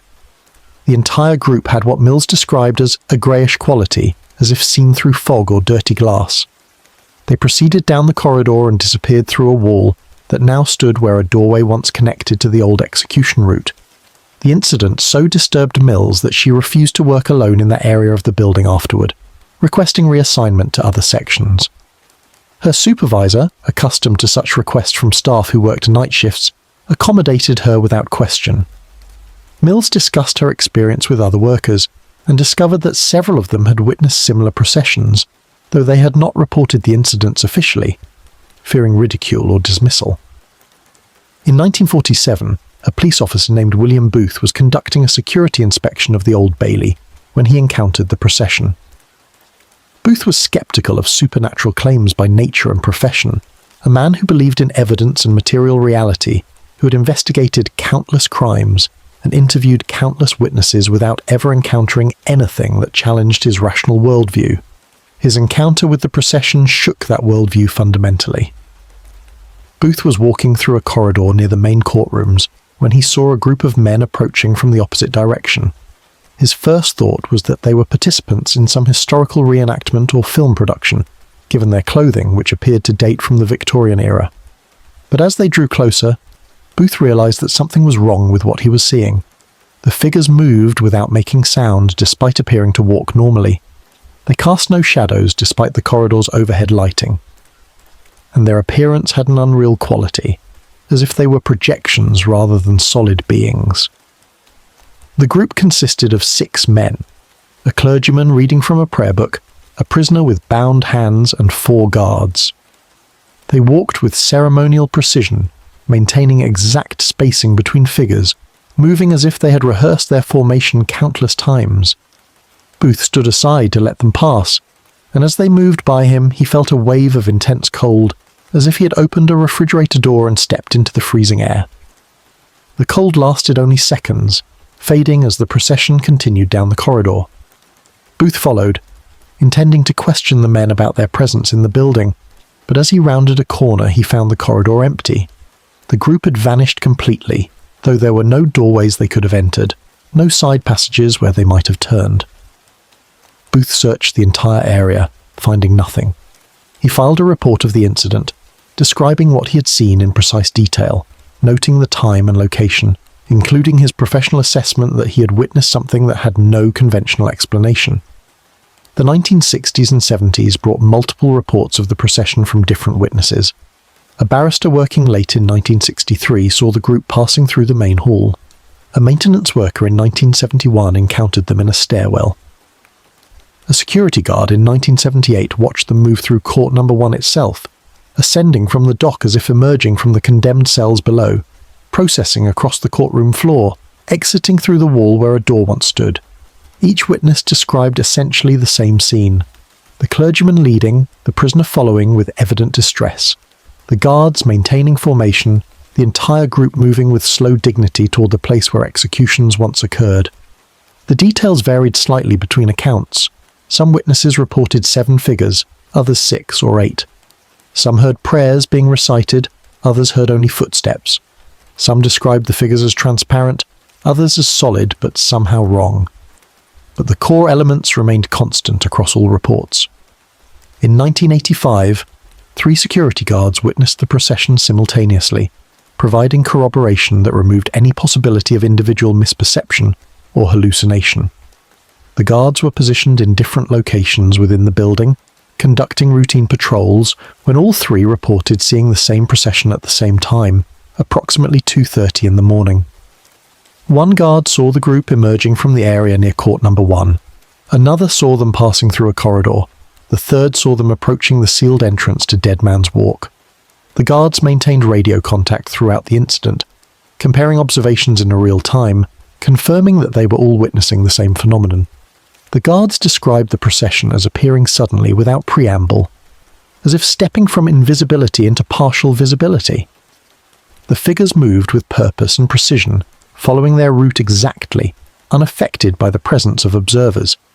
When they reached barriers, walls that had been built since their time, doors that had been sealed, they passed through without pause, suggesting that they moved through space as it had existed in their own era, rather than as it existed in the present. After the procession vanished, the guards conducted a thorough search of the building, checking for intruders or any natural explanation for what they had seen. They found nothing. The building was empty except for authorized personnel. The doors were locked. The security system showed no unauthorized entry. Yet all 3 guards had witnessed something that should not exist, and their reports, filed independently before comparing notes, matched in all essential details. The most detailed observation of the procession came in 1992, when a historian named Dr. Elizabeth Hardwick was permitted to spend several nights in the Old Bailey as part of research for a book on the history of criminal justice. Hardwick had requested access to the building after hours, hoping to experience the atmosphere of the courthouse in silence to better understand the environment in which historical trials had occurred. She received permission to remain in the building under security supervision, with the understanding that she would be accompanied by guards and would not interfere with security procedures. On her 3rd night, at approximately 3 o'clock in the morning, Hardwick witnessed the procession. She was seated in court number 1 taking notes by flashlight when she heard footsteps ascending from below. She turned toward the dock and saw a figure emerging through the trap door. A man in prison clothing, his hands bound, his face pale and drawn. Behind him came guards, and ahead of him, appearing as if by materialization rather than through normal entry, stood a clergyman in black robes. Hardwick, trained in historical observation and documentation, forced herself to watch calmly and take notes despite her shock. She described the prisoner as appearing to be in his 30s, thin, with dark hair and a beard, wearing clothing consistent with late Victorian prison garb. The clergyman held a prayer book and appeared to be reading from it, though Hardwick could not hear words, only a murmur like distant conversation. The guards wore uniforms she recognized from photographs of 19th century prison officers, dark coats, peaked caps, stern expressions. The group formed up in the courtroom, the clergyman leading, the prisoner following, the guards surrounding.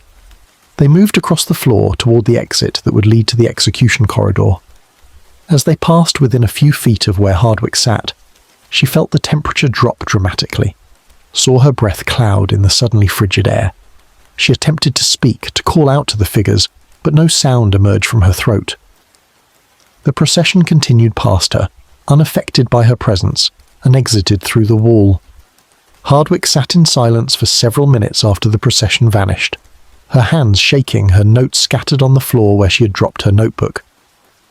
When she finally called for the security guard who was supervising her visit, she discovered that he too had witnessed the procession, had watched it from his position in the entrance hall as the figures moved through the corridors.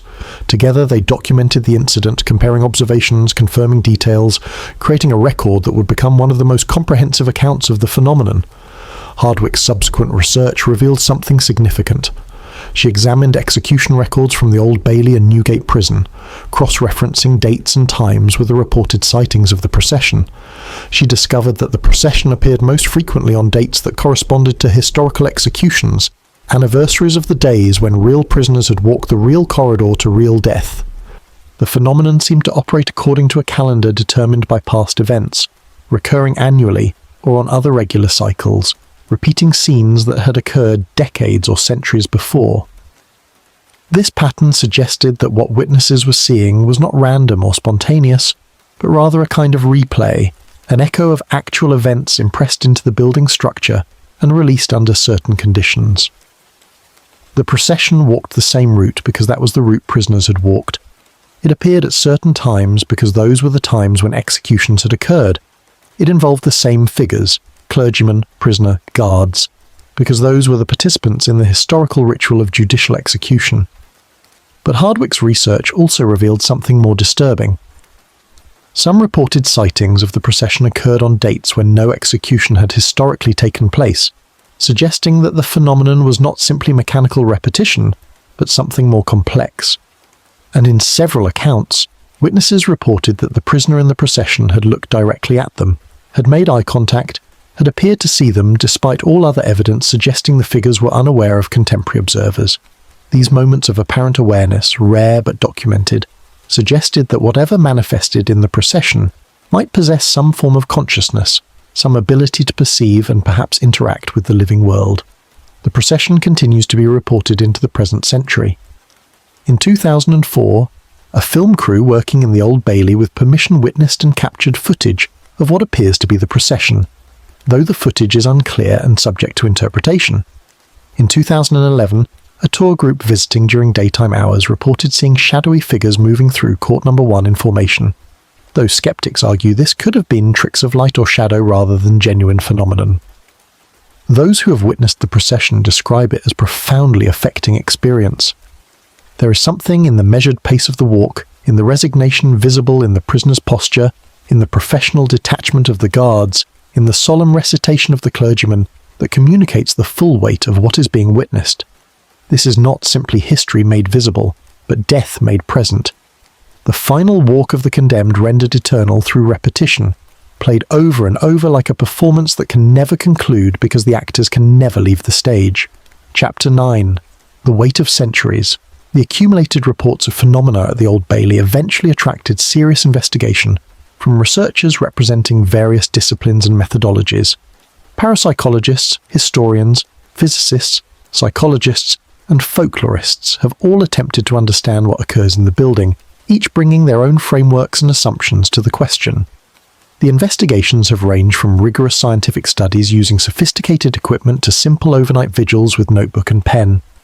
None have provided definitive explanations, but together they have assembled a body of evidence that resists easy dismissal.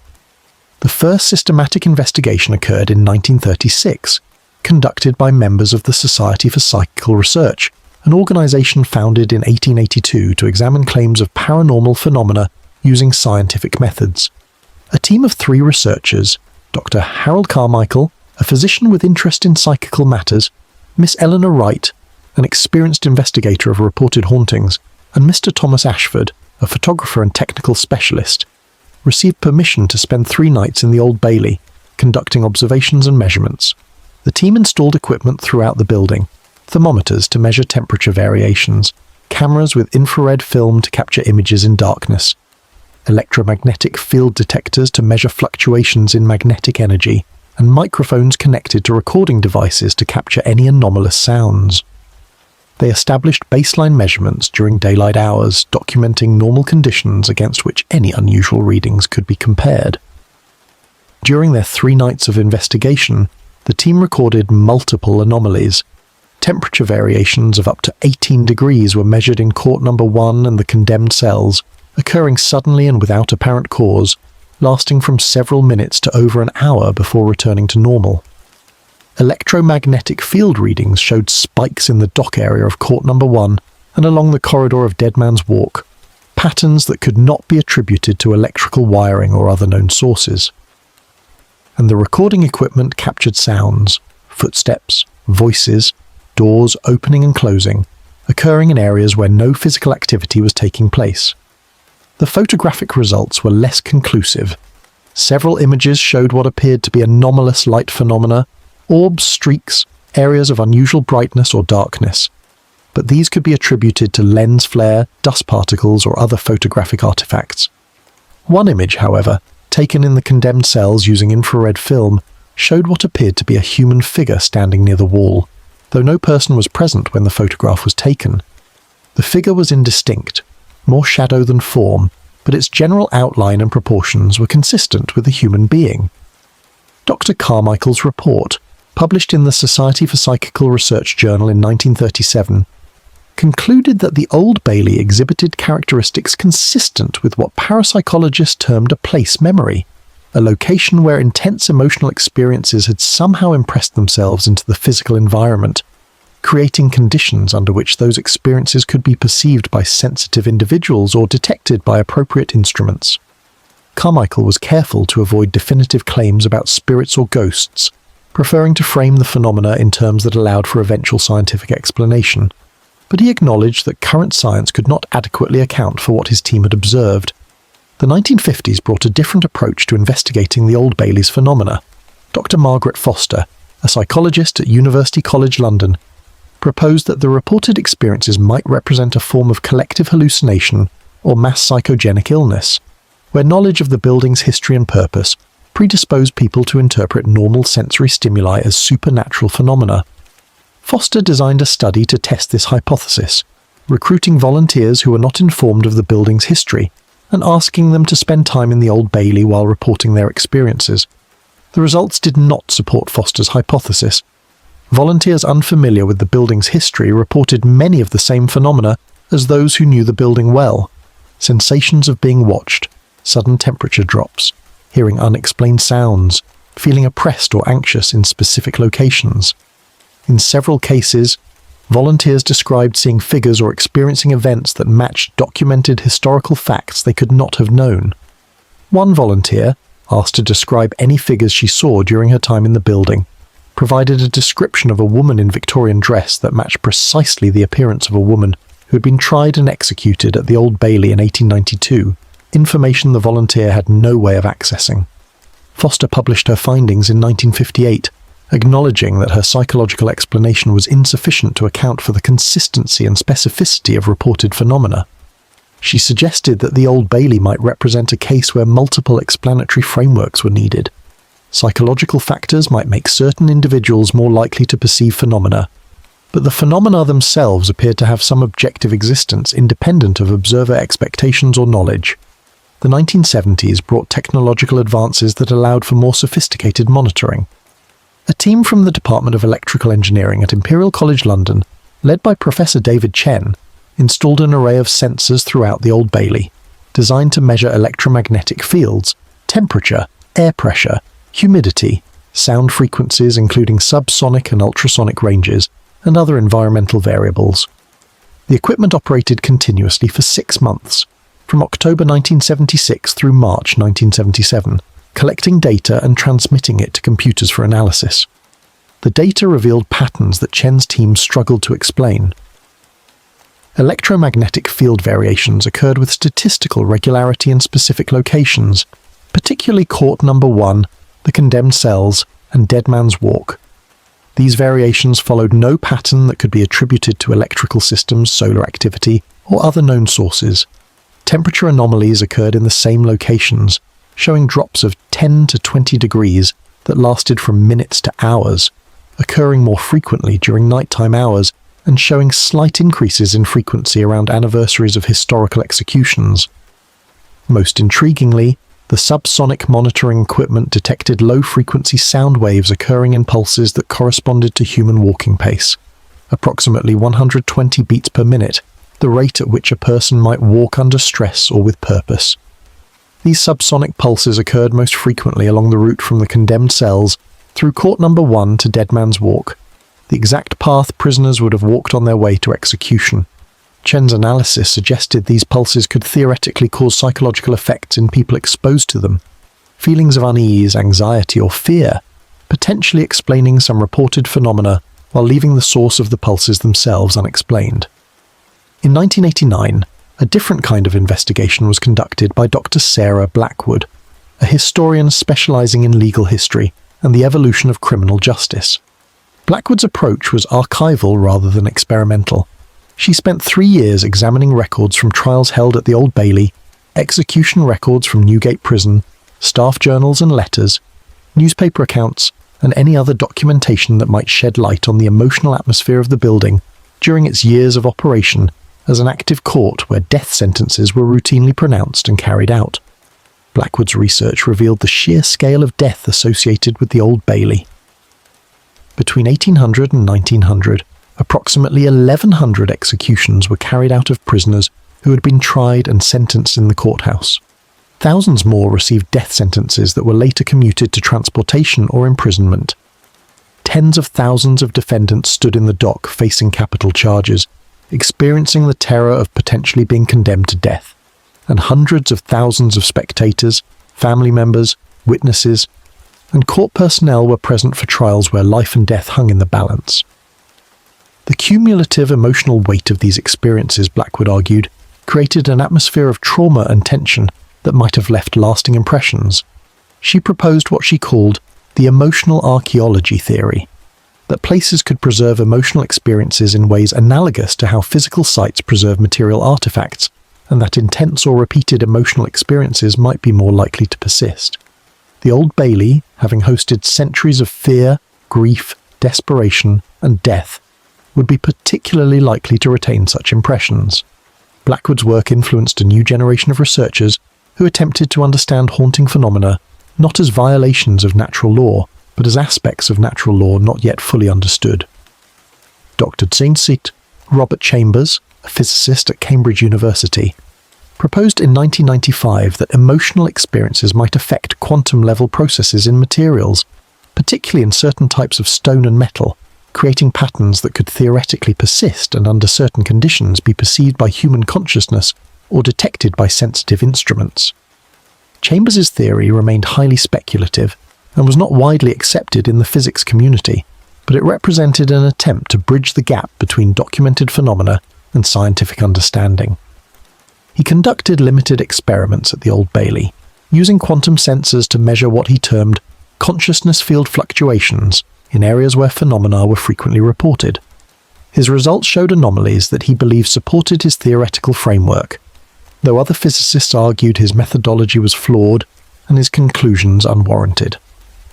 The 21st century has brought new investigative approaches: thermal imaging cameras, digital audio recorders capable of capturing extremely wide frequency ranges, electromagnetic field meters with unprecedented sensitivity, and computer analysis capable of detecting patterns in large datasets have all been deployed at the Old Bailey. These investigations have documented phenomena with greater precision than ever before: temperature maps showing cold spots that defy heating systems, audio recordings capturing voices and sounds with no apparent source, electromagnetic readings showing field variations that correlate with reported sightings of apparitions. In 2008, a comprehensive study was conducted by a multidisciplinary team including physicists, psychologists, historians, and parapsychologists. The team spent 1 year conducting measurements, interviews, archival research, and experimental protocols designed to test various hypotheses about the phenomena. Their final report, published in 2009, ran to over 400 pages and included extensive documentation of anomalies alongside careful analysis of potential conventional explanations. The report's conclusions were cautious, but significant. The team found that the Old Bailey exhibited measurable anomalies that could not be adequately explained by known physical processes.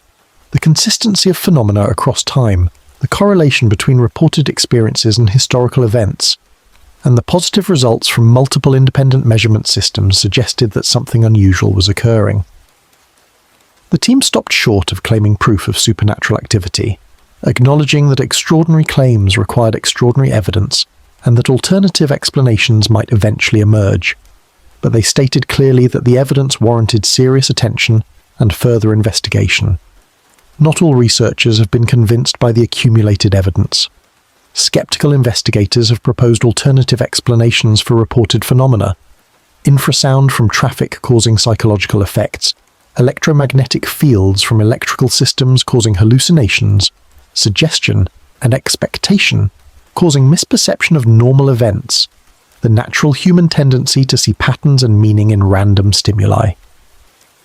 These explanations account for some reported experiences, particularly isolated incidents or vague sensations of unease, but they struggle to account for the most specific and well-documented phenomena, apparitions seen by multiple witnesses simultaneously, sounds recorded on equipment when no source exists, temperature variations that defy thermodynamic principles, and most significantly, the consistency of reports across decades from witnesses with no knowledge of previous accounts. The skeptical explanations require assuming that dozens of credible witnesses across a century were all mistaken in similar ways, that sophisticated measurement equipment consistently malfunctioned in the same locations, and that pure coincidence has created patterns that appear meaningful but are actually random. The weight of evidence, considered objectively, suggests that something occurs at the Old Bailey that current understanding cannot fully explain. Whether that something is best understood as ghosts, as emotional impressions, as quantum effects, as dimensional overlap, or as some phenomenon for which no adequate framework yet exists remains open to interpretation. What seems clear is that the building is not simply an inactive container of historical events, but rather an active participant in some ongoing process, a space where past and present intersect in ways that occasionally become perceptible to human senses or measurable by human instruments. Chapter 10. The Vigil Without End. The Old Bailey stands tonight as it has stood for more than a century, its Portland stone facade glowing pale in the streetlights, the bronze figure of Lady Justice gleaming atop her dome, her sword raised against the darkness, her eyes open and watching. The courts have closed for the day. The barristers and judges have departed, their robes hung away, their briefs and documents secured. The public galleries have emptied, the last footsteps of the last spectators fading into the London evening. The doors have been locked, the alarms activated, the building secured against the night. But the Old Bailey is not empty. It has never been truly empty. Not since the first trials were held in its courts, not since the first prisoners climbed from the condemned cells to hear their fates pronounced, not since the first executions transformed the theoretical possibility of death into material reality. The building holds within it the accumulated weight of centuries of judgment and punishment, of fear and grief and desperate hope, of last words and final prayers and the silence that follows when breath ceases and life departs. The guards who walk the night watch understand this. They have learned through experience that the building at night becomes something different from what it is during the day. The transformation is subtle, but unmistakable. The quality of silence changes. The air feels heavier. The shadows seem deeper, more substantial, as if darkness here is not simply the absence of light, but a presence in its own right. The guards walk their rounds with practiced efficiency, checking locks and monitoring security systems, performing the ordinary duties of their employment while navigating an environment that is anything but ordinary. They hear the sounds that have been heard for generations, footsteps ascending from the condemned cells, measured and slow, climbing toward the courtroom above, the creak of the dock gate opening and closing in its distinctive pattern, voices murmuring in empty rooms, speaking words that cannot quite be distinguished, the rustle of clothing, the scrape of chairs, the sound of movement where nothing moves. These sounds have become familiar, almost routine, part of the building's normal nighttime atmosphere. They feel the cold that manifests without warning in specific locations. Court number 1 drops to near freezing despite functioning heaters. The condemned cells maintain temperatures that make breath visible even in summer. Dead Man's Walk exhales chill air that penetrates clothing and settles into bones. These temperature anomalies have been measured and documented, recorded by thermometers and thermal cameras, verified by multiple observers, yet they persist without explanation or remedy. They see, though less frequently, the figures that have been reported for over a century. Shadows that move with human gait along empty corridors. Shapes that stand in the dock or sit in the public gallery, visible for seconds before dissolving. The procession that forms and walks its ancient route from cell to execution corridor, repeating a journey that ended for its physical participants decades or centuries ago, but continues in some other form, in some other dimension of existence that occasionally intersects with the present. The guards have learned to coexist with these phenomena. They acknowledge what they experience without demanding explanation. They accept that the Old Bailey operates according to rules that transcend ordinary understanding, that the building serves as a threshold between what was and what is, between the dead and the living, between memory and presence. This acceptance is neither resignation nor belief, but rather a practical adaptation to reality as they experience it, a recognition that some questions have no available answers and some mysteries persist despite investigation. The building itself seems unchanged by the attention it has received over the decades. Researchers have come with their instruments and theories, conducting investigations that documented anomalies, but provided no definitive explanations.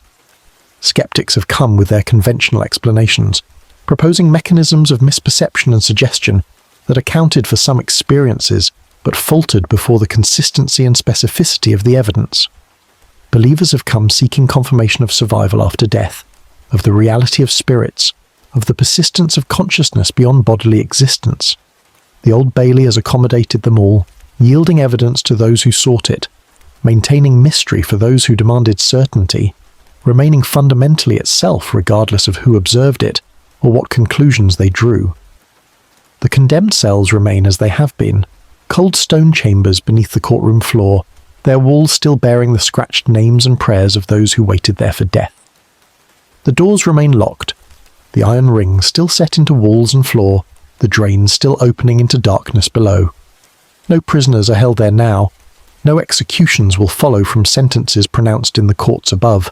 The machinery of judicial death has been dismantled, the scaffold removed, the execution shed torn down, the laws that authorize capital punishment repealed. But the cells remember. The stones retain impressions that law cannot erase, and time has not diminished. Dead Man's Walk stretches silent behind its sealed doors, that narrow corridor where so many took their final walk, where feet that would never walk again carried bodies toward their appointed end. The corridor has been closed for decades, entered only for necessary maintenance, avoided by those who do not need to be there.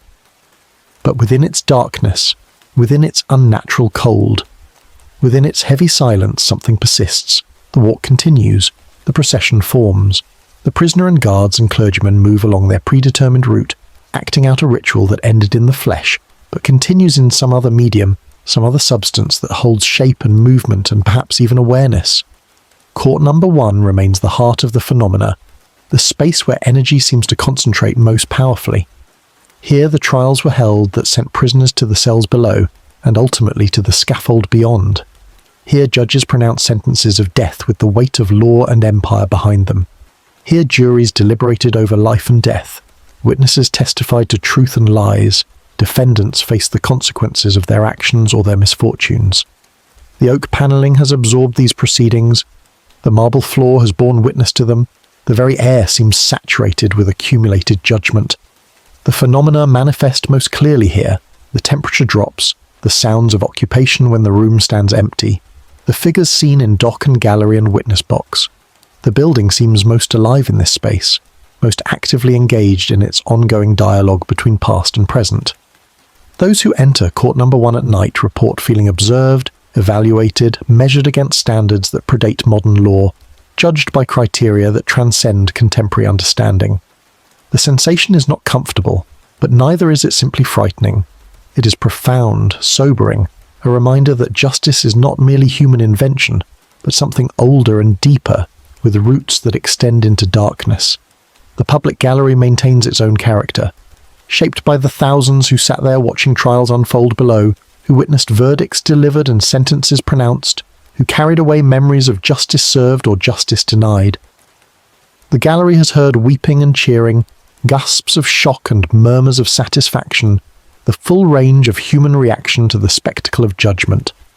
Some of that emotional energy seems to linger, creating an atmosphere that visitors consistently describe as heavy with expectation, as if the gallery awaits the next trial, the next verdict, the next sentence that will determine life or death. The main staircase, ascending from the entrance hall to the courtrooms above, serves as a kind of threshold, a passage between the ordinary world outside and the weighted world within. People climbing these stairs report physical sensations, heaviness in the legs, tightness in the chest, a sense of ascending towards something significant and perhaps dangerous. The sensation may be psychological, a natural response to entering a space associated with judgment and punishment, or it may reflect something in the building itself, some quality of the stairs that has accumulated over decades of defendants climbing toward their trials, of families ascending toward verdict and sentence, of officials moving between the routine world below and the solemn world above. The building ages as all buildings age. Stone weathers, wood darkens, metal corrodes. Maintenance teams work to preserve the structure, repairing damage, replacing worn materials, keeping the Old Bailey functional for its continuing role as a criminal court. But beneath the maintenance, beneath the surface repairs and cosmetic updates, the essential building remains unchanged. The condemned cells are still cold. Dead Man's Walk still exhales its particular chill. Court number 1 still manifests its phenomena. The passage of time, the efforts of maintenance, the changes in law and custom and belief.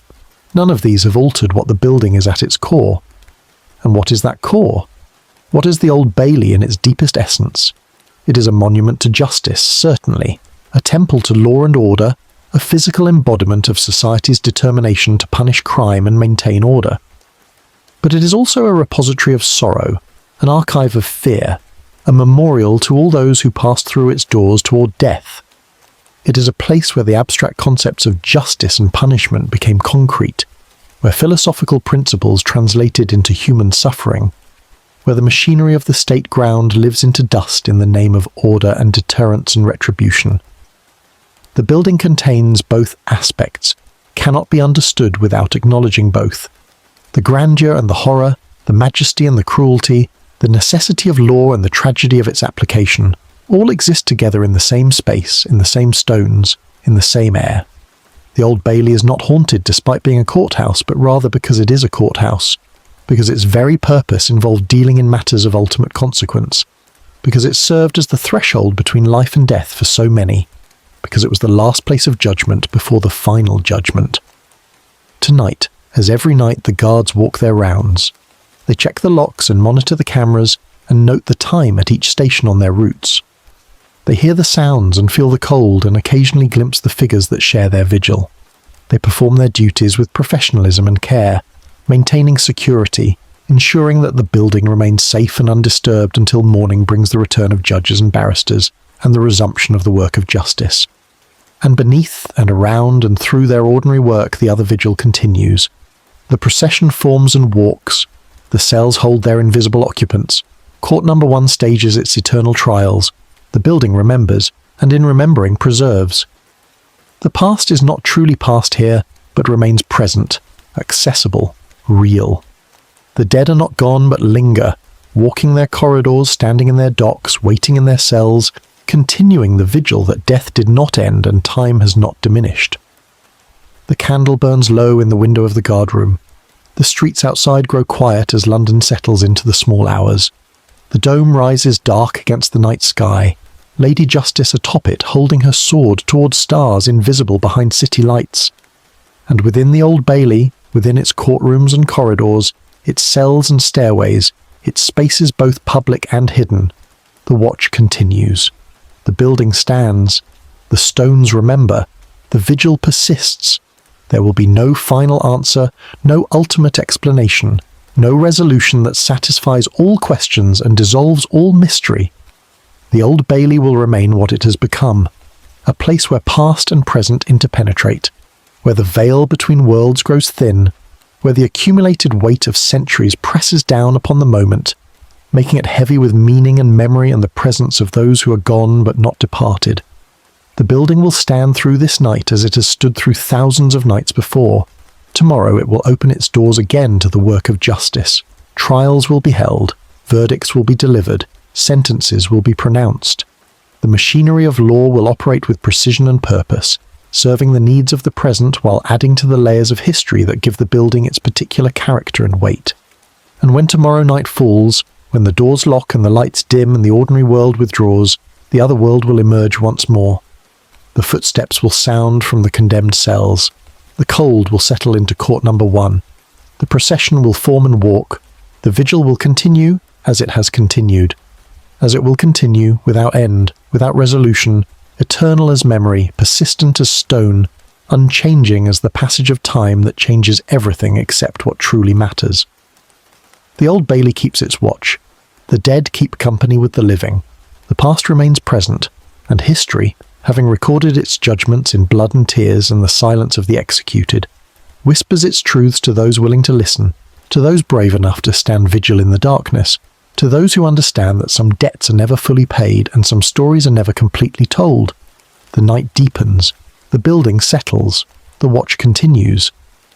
And somewhere in the darkness, in the spaces between heartbeats, in the silence between breaths, the Old Bailey remembers everything it has witnessed and holds that memory like a candle that will never be extinguished, illuminating the darkness with the light of centuries, standing witness to judgment and death and the persistence of what was into what is and what will be.